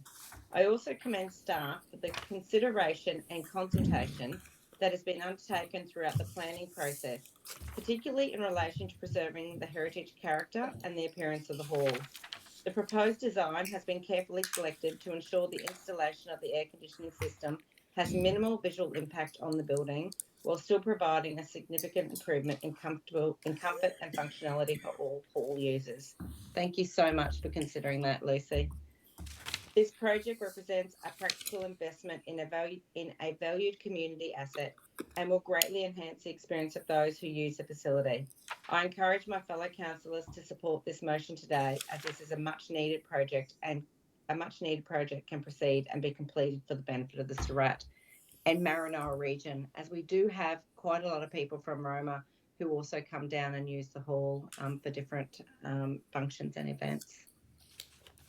Thank you. Anyone else like to speak? Councillor Davis? Just occurred to me, and sorry I didn't ask it before, with the fan project that was also delivered this year for the hall, was there any savings in that budget? Through the Mayor, very little savings, Councillor Davis, for that one. So, yeah, it was pretty well, it was quoted, included into the budget and that. Yep. So That's okay. I'll circulate the exact number, but it's quite small. I just thought we might have had a couple left over there that would bring down the whole capital works program contribution, but that's fine. Thank you. Did you think the deputy had a couple of million up his sleeve? Well, we don't need a couple of million here if I don't need glasses. Does anybody else want to speak? Councillor Vincent? I just wanted to support this motion today. I know how important our small halls are to our small towns, and as Councillor O'Neill touched on, we do live in a hot part of the world. So I think it's really important to continue to maintain and to make them more usable by our community. Hopefully this will see even more events come into these halls. So I think it's really important that we support this project today to get it over the line, to get it completed. Thank you. Anyone else like to speak? Would you like to sum up, Councillor? Thank you. Let's go to the vote. All those in favour? Yes. 9-0. We're going on to the late. L1, non-current asset accounting policy. This is riveting, this one. Councillor Brumpton. I'll try and get through this. I move that Council 1 adopt the non-current asset accounting policy as attached to this report. 2, note that the adoption of the non-current asset accounting policy repeals and supersedes all historical policies relating to non-current asset accounting. And 3, delegate authority to the Chief Executive Officer to make any administrative updates to existing policies that require referencing to the adopted policy as per recommendation 1. Have a seconder? Councillor O'Neill. Anyone got any questions? Would you like to speak, Councillor? This is a regular renewal of a policy. It was last done in 2023. It's one of the the boring financial type asset things that need to be done. One of the less exciting things, not like parks and gardens and Must be, and it must be things boring if like you that. said it was boring. No, I shouldn't say that at all. But yeah, it's a bit of a dry subject. But thanks, Brett, for bringing it forward. And essential. it's something that we need to do. And thank you for the work to get these up to date. Anyone else like to speak? We'll go to the vote. All those in favour? Yes. 9-0. L2, local laws review. Do I have a mover? Councillor O'Neill. I did it to save you then. Yeah, Mel. I don't think you can do it. I'll move the council resolve to re-adopt. Would it be to re-adopt? Re-adopt pursuant to section 29 of the Local Government Act 2009, the following amendment instruments as set out in attachment C, which are to commence on the date that the notice is published in the Gazette from A through to L. 2, to re-adopt pursuant to section 32 of the Local Government Act 2009, a consolidated version of the following local laws as set out in attachment E from A through to L. 3, to re-adopt pursuant to section 29 of the Local Government Act 2009, the following repealing instrument as set out in attachment F, which are to commence on the date that the notice is published in the Gazette. A, local law repealing local law number 1, 2026. And 4, to re-adopt pursuant to section 29 of the Local Government Act 2009, the new subordinate local laws set out in attachment G, which are to commence on the date that the notice is published in the Gazette. A, subordinate local law number 1, administration 2026. Seconded by councillor Brompton. Does anyone have any questions? Anyone want to? I do. Yes, when you're ready, councillor. I know Councillor Neil balked at saying re-adopt, and I am too. Why are we re-adopting? Why aren't we just adopting or amending or? Well, I guess you could just adopt it. You've adopted it once and you're adopting it again only because of a timeline issue. So it's, I guess you could say adopt rather than re-adopt if you really wanted to. It's the same. It's exactly the same. Sorry. Are we adopting exactly the same thing that we've already adopted? Yeah. Correct. Yep. Yes, councillor. And it would have to be published within a certain amount of time Yes, of that's adoption. right. And that was what which happened is why last you've got to time. Yeah. re-adopt. Yeah. Yes. Past. Yep. Right. Yep. Yeah. It's exactly right. It was more I was balking at. It should read that council, 1, re-adopts, 2, re-adopts, Yeah. 3, re-adopts. That's what I am for. Yeah. Take it. So above it, start with re-adopt, yeah, Janice, and it'll just be that council above. Yeah.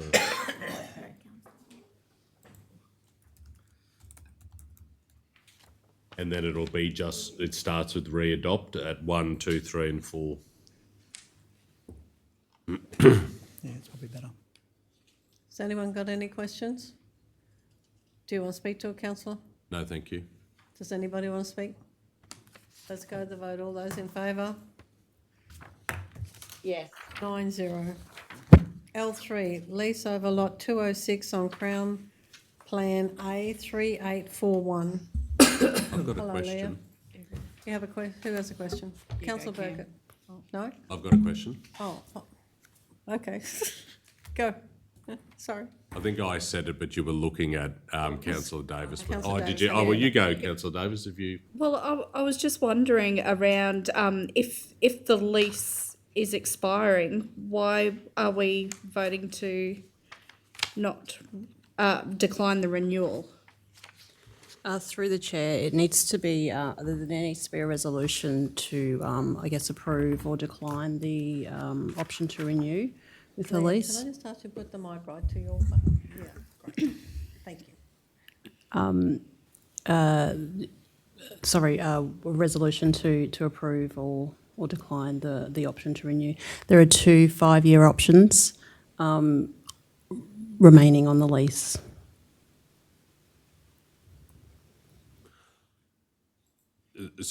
Mayor, can I ask a question? Is that, or you're I'm gonna moving move, something? Follow up on that then. So I'm clear, through you, Mayor, Leah, the option rests with both parties. The current lessees have not extended an option, so an option still sits with council, and so this resolution is making a decision on whether we're exercising our option. Correct. Whether we are approving or declining the option to renew. But that there has been no request to renew. Correct. From the association. Because in my mind, I just thought then that would just lapse. We're choosing not to entertain anyone else's right to do it as well. No, Not that's right, not, that's not what that opportunity. says. That's not what that says. Yeah, between them, yeah, but an assumed responsibility, so.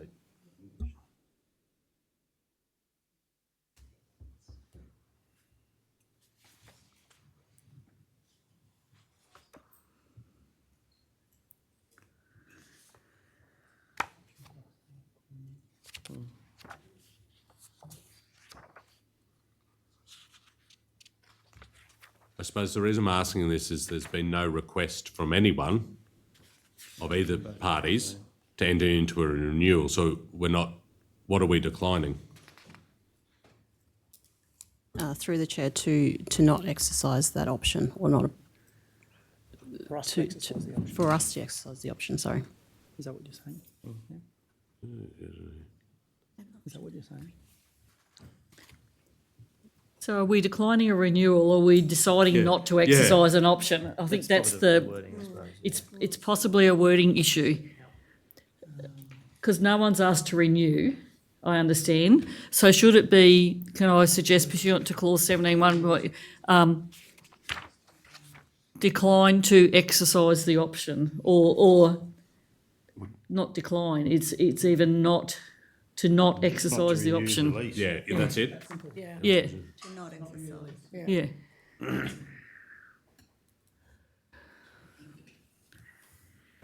Yeah. Still got to put the pursuant to clause. Council pursuant to the lease. Yeah. Not to renew the lease on. Not renew the lease. Over lot, so just delete all the. Amendments to not renew the lease, Between, perhaps. The lease of Maranoa, yeah. all of that stays there, doesn't it? Yeah, you have to still say So because not renew the lease On lot. between Maranoa Regional Council and Amby Progress. Yeah. Yeah, just take that's out simple. decline the renewal Yep. of the lease. So just take out that? That bit, yeah. No, leave the between. between. Council not renew the lease. Yep. Yep. Not, and it'll be not renew the lease. Between. Yeah, that's it, Janice, yeah. I'm happy to Councillor move. Birkett. As long as the staff have, make, Sorry? as long as that's clear. Yep.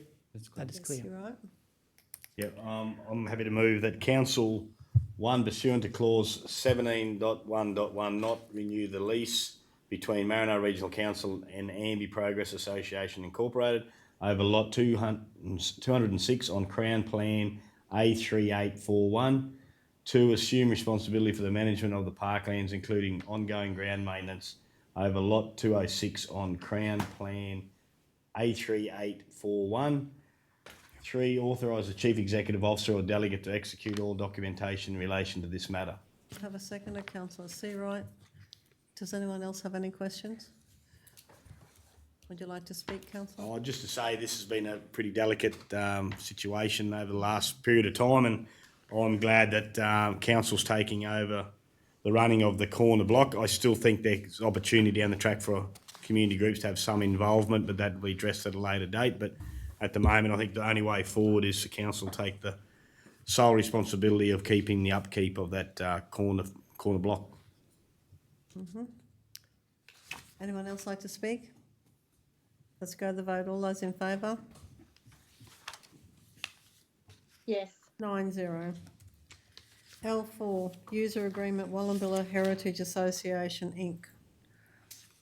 Do I have a mover? Councillor Seawright? Happy to move. I just kind of want to ask first question about that item number 1. My brain just can't get around the resolve to apply the exception available to dispose of an interest. Is that all that wording's right? It won't be resolved to be that council applies the exception available to dispose, wouldn't it?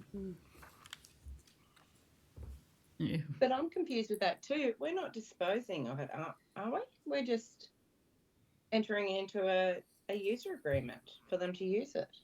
With exclusive use for a period of 5 years. Sorry, with exclusive use for 5 years. Yeah, this is through the mayor. This allows us not to go to a public expression of interest or End of process. yeah. That's what that's doing. So that is an important part. Okay. Yeah. That's the bit I can understand. Thank you. I'm happy to move. Yes, is that right? Sorry. Is that right? Just take out the first word, council. Apply exception. I move that Council 1 apply the exception available to dispose of an interest in a valuable non-current asset to a community organisation pursuant to Section 236(1)(b)(2) of the Local Government Regulation 2012. 2. Enter into a user agreement with the Wallumbilla Heritage Association Incorporated for the use of the 2 cottages located on Lot 51 on SP 269504 for a 5-year term. 3. Authorise the Chief Executive Officer or delegate to execute the user agreement. Seconded by councillor Birkett. Would you like to speak, councillor? Yes, thanks, Mayor. This has been a little while coming to back to council in just since the Calico Cottage moved out of that building, and I actually am really excited, that it has come through and we can enter into that user agreement with the Heritage.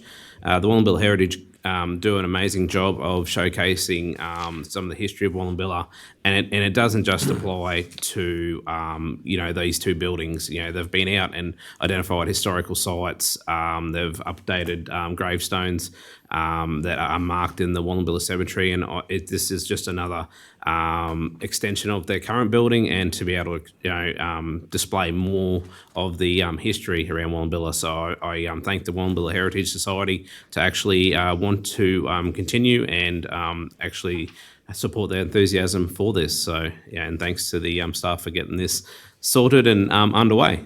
Thank you. Thank you. You had a question, councillor O'Neill? Yeah, thanks, Mayor. Through you, Leah, what is the current arrangement with the Wallumbilla Heritage Association on the 1 cottage that they have now? Through the chair, through this process, it was identified that there wasn't an arrangement in place, a formal arrangement in place. So this formalises an arrangement with both cottages for the heritage. And my follow-up question then is there something that has led to only offering a 5-year term? A 5-year user agreement that is in line with what is offered to other sporting groups or community groups for the use of council-owned facilities or council-managed facilities. And in none of them we offer an option. No, we haven't previously offered an option to renew under a user agreement. Okay, thank you. Anyone else like to speak? Councillor Vincent. Yeah, I'll just speak with my tourism hat on. It's always great to see a community group continue to grow the product that they've got in their community. To have a second cottage operating as a heritage museum will encourage people to take a longer time in the township of Wallumbilla. They might stay overnight, increase the economic development there before coming on to Roma or down to Surat. So thank you to the Wallumbilla Heritage Association for continuing to grow their product down there and preserving history as well. Thank you. Councillor Birkett. Yeah, just to follow on from Councillor Vincent Seawrights, I think it is a great extension to that area as well as to showcase what they've got in Wallumbilla, but it also fills a void that we've just created by having a beautiful big building. But I think the original plans for that area was to extend that historical value, and I think this just adds to that, and I applaud the the group for taking the initiative. Thank you. Councillor O'Neill. Thanks very much, Mayor. I'm happy to support this as well. This is ultimately enacting what the vision was when we started the conversations with Calico Cottage about what the future was for them. There was always a goal to see the Heritage Association take up that second cottage. And I'm so pleased that the current committee and the volunteers that make up the Wallumbilla Heritage Association want to achieve that vision as well. This has been a long time in the making, and I've referenced former councillor Reid Price a number of times when I've spoken about the Calico Cottage. But I'm sure Councillor Flynn will remember the conversations we had here in the term of 2012 to 2016 when this was first floated about how to improve that particular space. And I know it evolved over time, but ultimately there was a goal to see both groups to grow and have more space, and this will achieve that, and I think it's really exciting. Thank you. Anyone else like to speak? Would you like to sum up, Councillor Seawright? No, I'm good, thank you. All right, let's go the vote. All those in favour? Yes. 9-0. L5, Regional Business Gateways Program Funding Application. Thanks, Leo. Thank you. Thanks, Leah. Happy to move. Just a second. Councillor Seawright's got a conflict? I'd like to declare an odd declaration of interest on item L5, description of Regional Business Gateways Program funding application. The declaring councillor is myself, Councillor Brandon Seawright. My person of interest is my wife, Kristen Seawright. Particular of that interest is my wife, Kristen Seawright, is the secretary of the Yulbar Development Group, who were consulted in the EOI process and are mentioned in the report. It's a declarable conflict of interest. Although I have a declarable conflict of interest, I do not believe a reasonable person could have a perception of bias. Therefore, I will choose to remain in the meeting. However, I will respect the decision of the meeting on whether I can remain and participate in the decision. Councillor Vincent.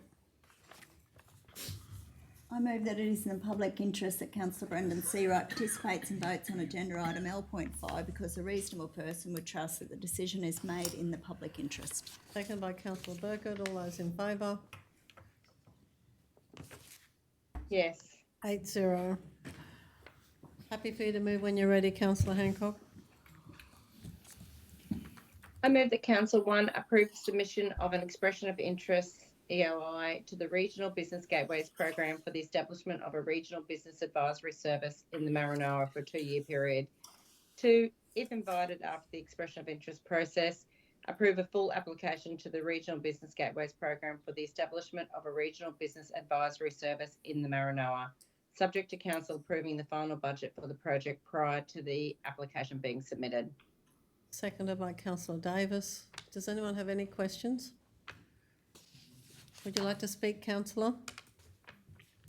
Yes, please. Firstly, I'd just like to thank Manager Tony for bringing this to the table today. Opportunities like this don't come up very often where we can apply for funding that directly supports small and family businesses. We all know that small and family businesses are essential to the economics to a town and community, and anything that council can do to assist, we should.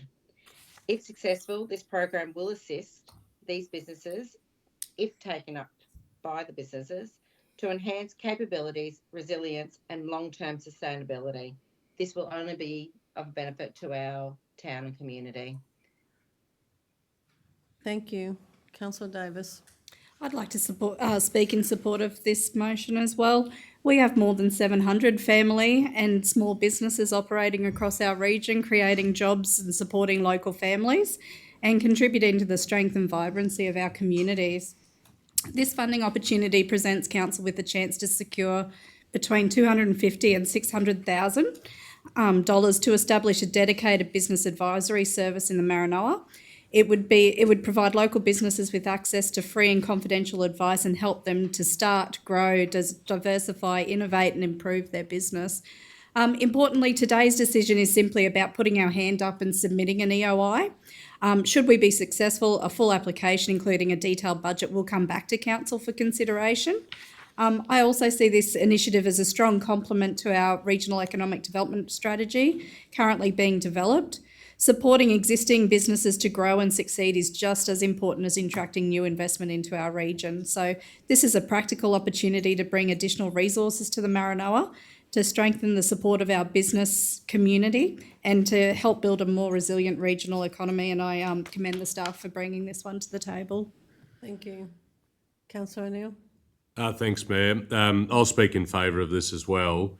You know, over the course of May, we paused and we thanked our small businesses for what they do as part of Small Business Month.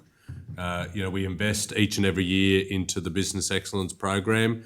It isn't a huge amount of money, but it is a continued investment and one that I've been supportive of the whole time I've been here. I think this is it's a massive step in the right direction in how council can further support our local businesses. We would never be in a position financially to be able to do something like this on our own, but if we are able to get government support to be able to do it, then I think that is a win-win. We all 9 of us here in the election in 2024 spoke about the fabric of small business and what that means for our region and the important role that they play. I say that knowing that we have some massive businesses in our community that play a role as well, but the small businesses are the intertwined fabric that make up the Maranoa. And I think if we can have a program that supports in some small way those businesses that invest each and every day into the economy of the Maranoa and make their dollars go round, then I think that's a good initiative, and I fully welcome this today. And Tony, you've got a bent towards a business, and I think that's really important for someone that is the officer in charge of economic development for our region. So I welcome this, and I think this would be really, really exciting if we were successful. So happy to throw my support behind it today. Thank you. Anyone else like to speak? Councillor Birkett? Just to follow on, I think also, and I had a yarn to Tony earlier, but there's so many businesses now that have been taken over by the younger generation, which I really think this will give them a little step up to move forward and be successful. I think the enthusiasm that they got with these tools, and I thank the staff for bringing this forward. So I think, fully supportive of this. Thank you. Anyone else like to speak? Would you like to sum up, Councillor Hancock? I think it's all been said. Thanks, Madam Mayor. No worries. On that note, we'll go to the vote. All those in favour? Yes. 9-0. L6, May Street, Wallumbilla. Councillor O'Neill. I'll move that Council 1 approve the renaming of the western section of May Street, Wallumbilla, being the section west of Wallumbilla Road, south connecting towards Blue Hills Road, to be Hembro Street. 2, approve up to 6 months of Australia Post mail redirection services for directly affected residents where required, associated with the approved road renaming. And 3, work with the Department of Transport and Main Roads to install improved directional signage on Wallumbilla Road South to clearly identify the renamed road and surrounding road network, and advocate for future planning to include improved flood immunity and pedestrian access at the Wallumbilla Creek crossing. Seconded by Councillor Seawright. Anyone got any questions? Councillor Seawright.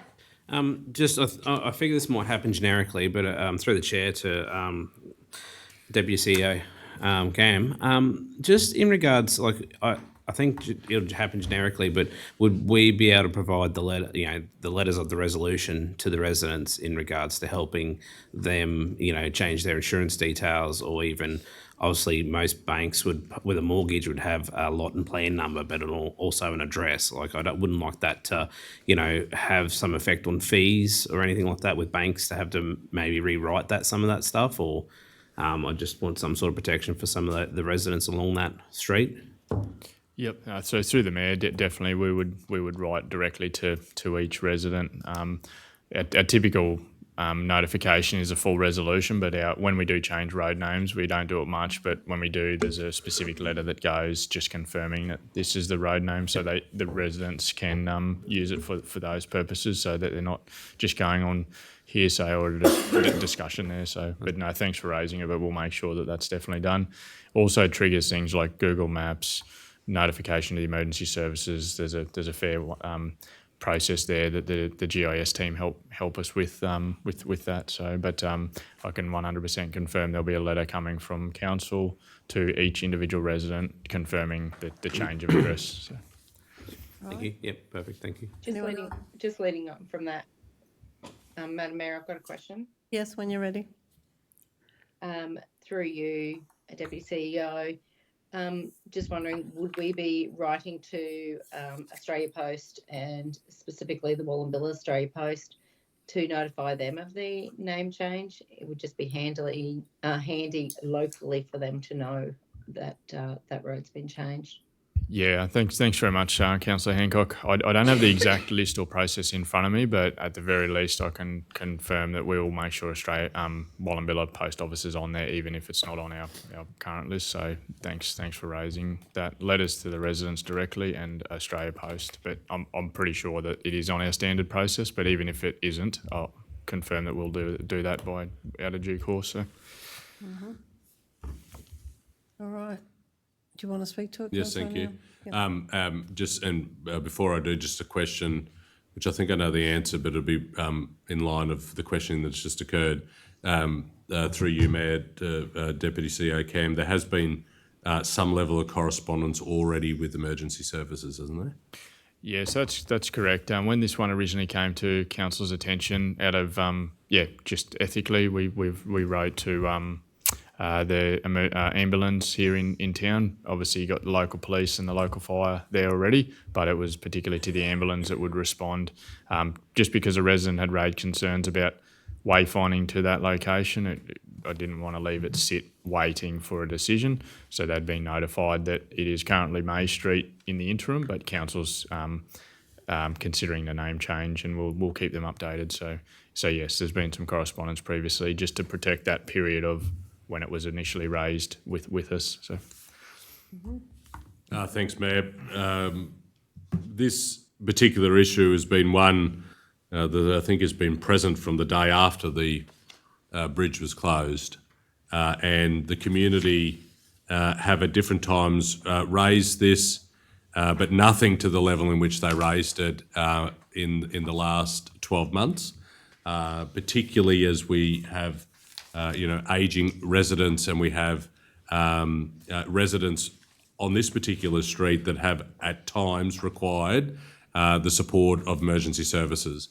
And the risk associated with that emergency service personnel leaving Roma and turning off at Toehold or at Pickingini to come down the Blue Hills Road, which adds time to getting to the people that require those emergency services. So I welcome this report. I spoke to it a fortnight ago in respect to why we are renaming it Hembro Street and the importance of a former chairman of the Bendemeer Shire being recognised in a way that we have recognised other former chairmen and mayors of the former Bendemeer Shire in the naming of roads. I've had feedback from the community that are not directly impacted by this change, that have heard from residents that we've been consulting with that are supportive of calling it Hembro Street for all the reasons that have been articulated previously in respect to recognising, former civic leaders of our community. But the pause that we took a fortnight ago to get to where we are today was an important one. That direct consultation with the community has led to us having a very clear report in terms of the response that have been provided by the individual residences. I call out, there is a resident there that had raised concerns. I think the Deputy CEO has highlighted today how some of those issues will be mitigated in respect to maps, etc. But overall, I think this will be a good outcome for the residents that fall on this particular end of May Street, which is now Hembro Street. And I hope this will work in making sure that there isn't any issues in the access of particularly emergency services for these residences. So thank you to Cam and the team behind getting this to where we're at. I think this is a really good outcome. Thank you. Anyone else like to speak? Councillor Seawright. Yeah, just in support of what Councillor O'Neill said, and really just want to extend my thanks for it to be raised through the community. The process for the councillors had to undertake was rather simple, rather than the process that the Deputy CEO and his team had to undertake to get here. The care and attention that his team, himself and his team, has taken towards that, and the actual process in the background to complete it is somewhat very hefty. As a former Wallumbilla boy, I think it's probably landed in the right lap to have that care and attention. Not that he negates that duty anywhere else, but I think it's just perfect that he's actually looking after it. So thanks to that side, the staff, to give it the care and attention that it needed. Thank you. Anyone else like to speak? I think he's Let's also go a to the former vote. resident of May Street too. Oh. All those in favour? Yes. 9-0. Happy to go into the late. Thanks, Confidential, sorry. You got two late on the table, councillors, and one. You want to do the lay on the table? The Are information's we ready been for sent. lay on the table? I think we're both there. I think Andrew was first. I think Andrew, you were 12.1. 12.1.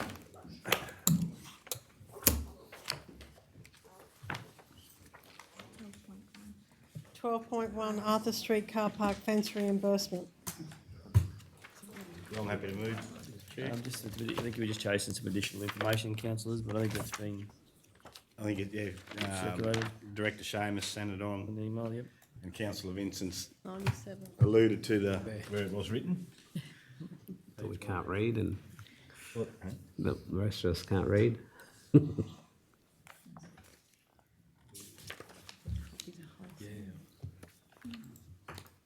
Who was the email from? Seamus and Jane. Seamus. We don't need it. Councillor Vincent pointed out where it is in the report. We all missed it. Yeah.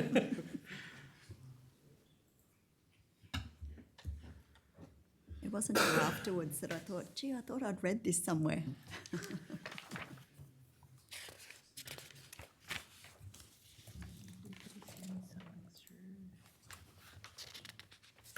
All right, did I have a mover? Oh, yeah, I tried a few Oh, times. you tried. Let's try again. It's all good. Do we need to add that in, or that's covers it? We know where it's coming from. We don't have to add that. It's in the report. Well, Well, it's different. it's different. That's why there's an alternate resolution that speaks directly to on page 99. Also have to be on this other side.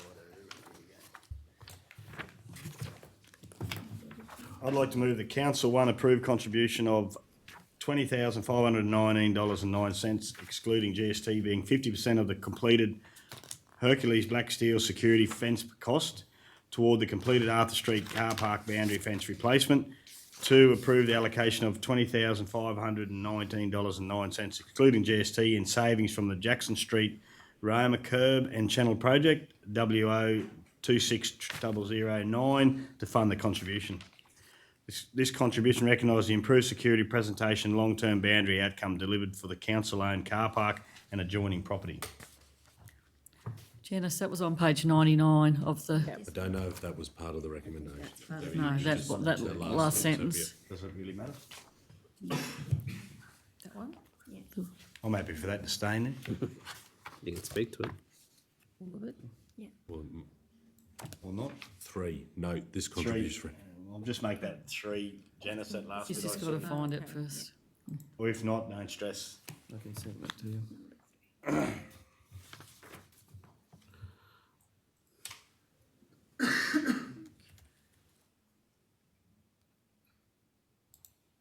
You want that as a 3, John? Yeah, I'm not going to make or break it. I'm happy for it to be in there.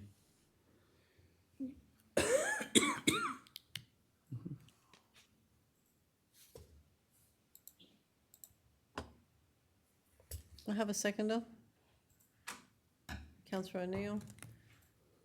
Would you like to speak to a councillor? Yeah, I just want to firstly thank the property owner for one, taken a bit of initiative to, well, I suppose it was a need they needed to do, but also to not only save the safety aspect and all her anti-vandalism.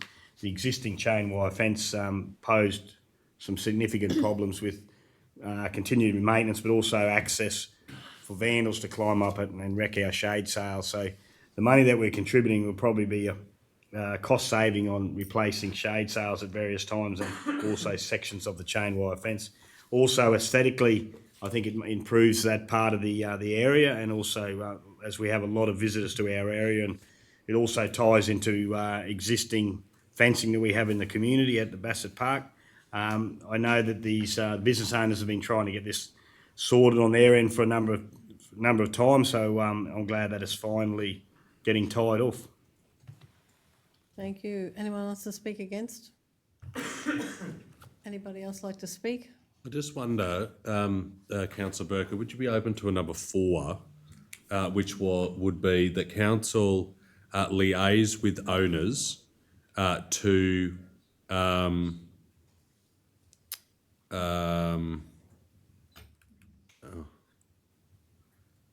I'll get the wording. It's to there were signs on that fence that were for seniors. Oh, parking signs. For parking signs. So liaise with the owners to reinstate parking signs that were previously in place. There could be others that aren't just seniors. There might be others. Yep, happy with that. Council liaise with property owners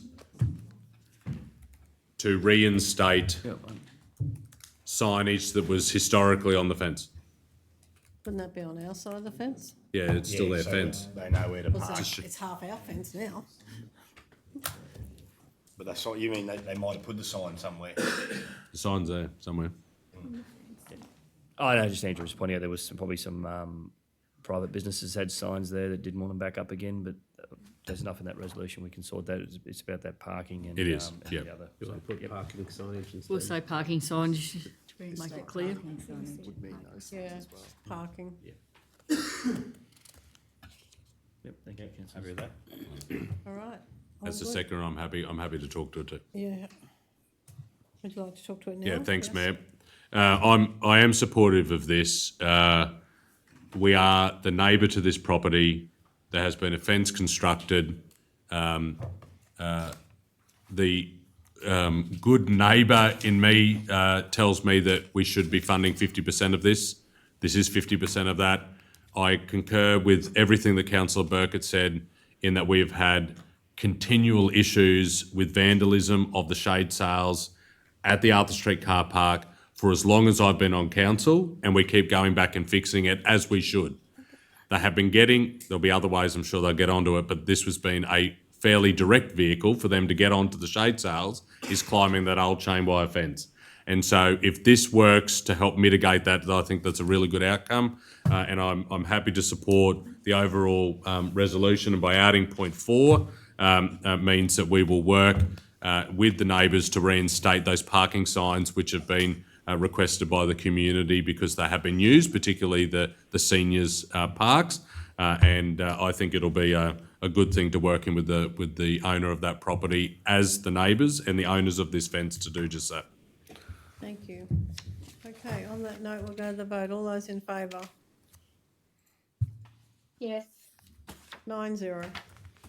13.6, new RADF committee terms of reference haven't. and new RADF guidelines for I might have a applicants. I've got some words, but I think there's some words up there. Councillor. talk. Did you send it through to Janice? Yeah, so councillors, I did send it through to Janice. I don't know where you can pull that up on the screen, Janice, but while you're doing that, I'd like to speak to it if we can. And thank you, Deputy Mayor, raising the issue in relation to I suppose, the complexity of the term of committee members, particularly as it relates to ensuring that we don't detract from volunteers or kind of push them away to some degree. Just in relation to that, the existing draft document in relation to the 4 dot points in relation to the term It's a fairly standard one. Lots of different organisations I work with basically use that. And the reason they use that is to do two things. One, which we mentioned before, was about ensuring fresh blood wherever they can. And secondly, to be able to deal with, I suppose, problematic committee members. What we've got that I think it will address both those things and also address the issue of not trying to push volunteers away is a 2-point membership, terms of membership up there at the moment. That's what we'd suggest that you consider. And then as far as the resolution goes, is that you note those changes in the resolution. I mean, that certainly rectifies it. Mayor, I mean, Tony, the issue that you raise around committee members that might be disruptive or whatever, I mean, that happens in all types of organisations. The trigger, though, here is that council gets the ultimate say. Correct. And so they may reapply, but council will make that decision. Whether they're problematic or not, council will still make the same decision. Yeah, we'll make a decision on it. I think that simplifies it. I think that does cover it the issues that are raised. I think it does. And the connection between council and the committee is the portfolio chair. And if there's matters that are concerning to the portfolio chair, I'm sure they'll be communicated to the rest of the council. And we should add, this has been an exceptionally good committee, and there's been some amazing people that have been on this for a long time and doing a really good job. And there's no suggestion otherwise. No. There isn't. It's just, I suppose it's planning for future, just in case something pops up. So yeah, I think it covers off on all the areas that have been expressed as concerns. So. Yep. We just changed their term for additional instead of in additional. The second year along that way. No, it's in additional 2-year periods. That's the right word, isn't it? In addition. May extend their term in Additional 2-year periods.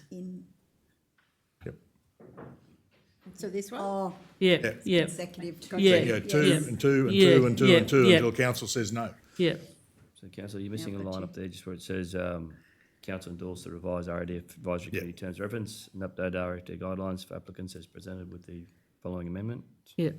We'll have to do the. You've got a move in a second. I think councillor Brumpton, you moved that, and councillor Hancock, I think, seconded the. Has it original. been moved and seconded before? I can't remember where we got to. I've got you'd moved it, actually and was. councillor Hancock seconded the original motion. Do you want to read them? Yeah. Move the amendment. In terms of membership added to the. If you're happy. Just through the chair, Janice, if you could remove option 1 out of that, because that won't form part of the resolution. Okay, right. I move that council endorse the revised RADF Advisory Committee terms of reference and the updated RADF guidelines for applicants as presented with the following amendment. Terms of membership. Volunteer committee members are appointed for a 2-year term subject to council endorsement. Existing committee members may apply to extend their term in additional 2-year periods with council endorsement required for each renewal term. You happy to second that, councillor Hancock? Yes, I am. Did we want to speak to it, or did we?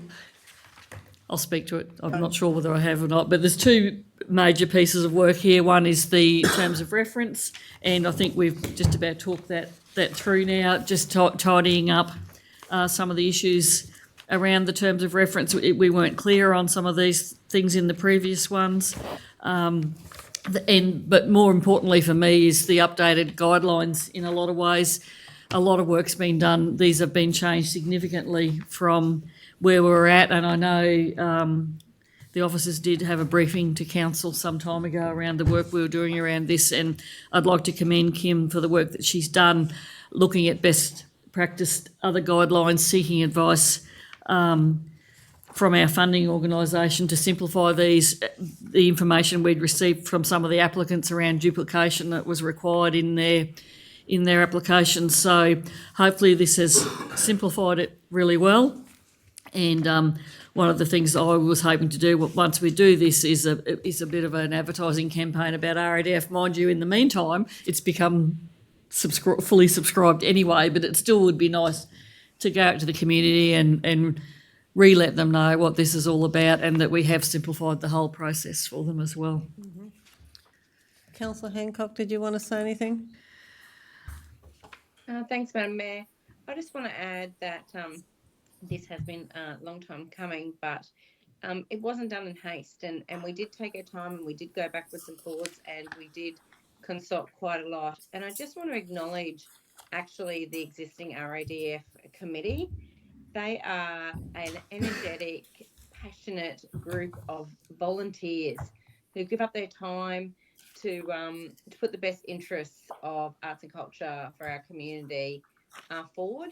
And I've really enjoyed working with some of these committee members actually over the last 2 terms.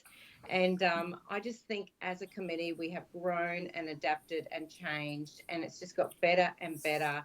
And we can see that because when Mayor, you were on it with me last term, we weren't being very subscribed at all. And we made some changes last term as a committee, and we've continued to make those changes, and it's working. Our community does support it. They are getting involved. They are putting in the applications. Yeah, the applications are easier. And I do want to thank Officer Kim for her part in that as well, and the support that she gives to not only the community but to the RADF committee. But really, I just want to thank and acknowledge the RADF committee and their hard work. Thank you. Anyone else like to speak? Councillor O'Neill. Thanks, Mayor. Thank you for deferring this till now and that amendment. I think that does tighten the intent around the makeup of the committee and the terms. But overall, I think both the terms of reference and then the guidelines wrap up the governance of this particular area of council really well. I know, Mayor, you and Councillor Hancock were the council representatives last term, and as Councillor Hancock said, you made changes there, particularly to the rolling rounds. But it's been a continual improvement since then in terms of attracting new people to the committee, having good applications come through, having applications in general just coming through, whether they're good or not. I think that's been a good outcome because these are important. It's only small, but they are important projects and investment from council and from the state government collectively to invest in the regional arts of the region. And so getting our bit right in terms of the TOR and the guidelines is an important step, and I think all credit to you, Kim, in your role and getting it to where it is today. Thank you. Anyone else like to speak? Let's go to the vote. All those in favour? Yes. 9-0. Oh, that was weak. Thank you. Do we want to go into closed or do we want lunch? The last one. Let's go. Somebody move us into close. I'll move in accordance with the provisions of section 254J3 of the Local Government Regulation 2012. The council resolved to close the meeting to the public to discuss confidential items that its councillors consider as necessary to close the meeting. In accordance with section 254J5 of the Local Government Regulation 2012, the following table provides some matters to be discussed and an overview of what is to be discussed while the meeting is closed. LC1, disposal of 40 and 44 Corfe Road, Roma. Have a seconder? Councillor Birkett, all those in favour? Yes. 9-0. We're in closed.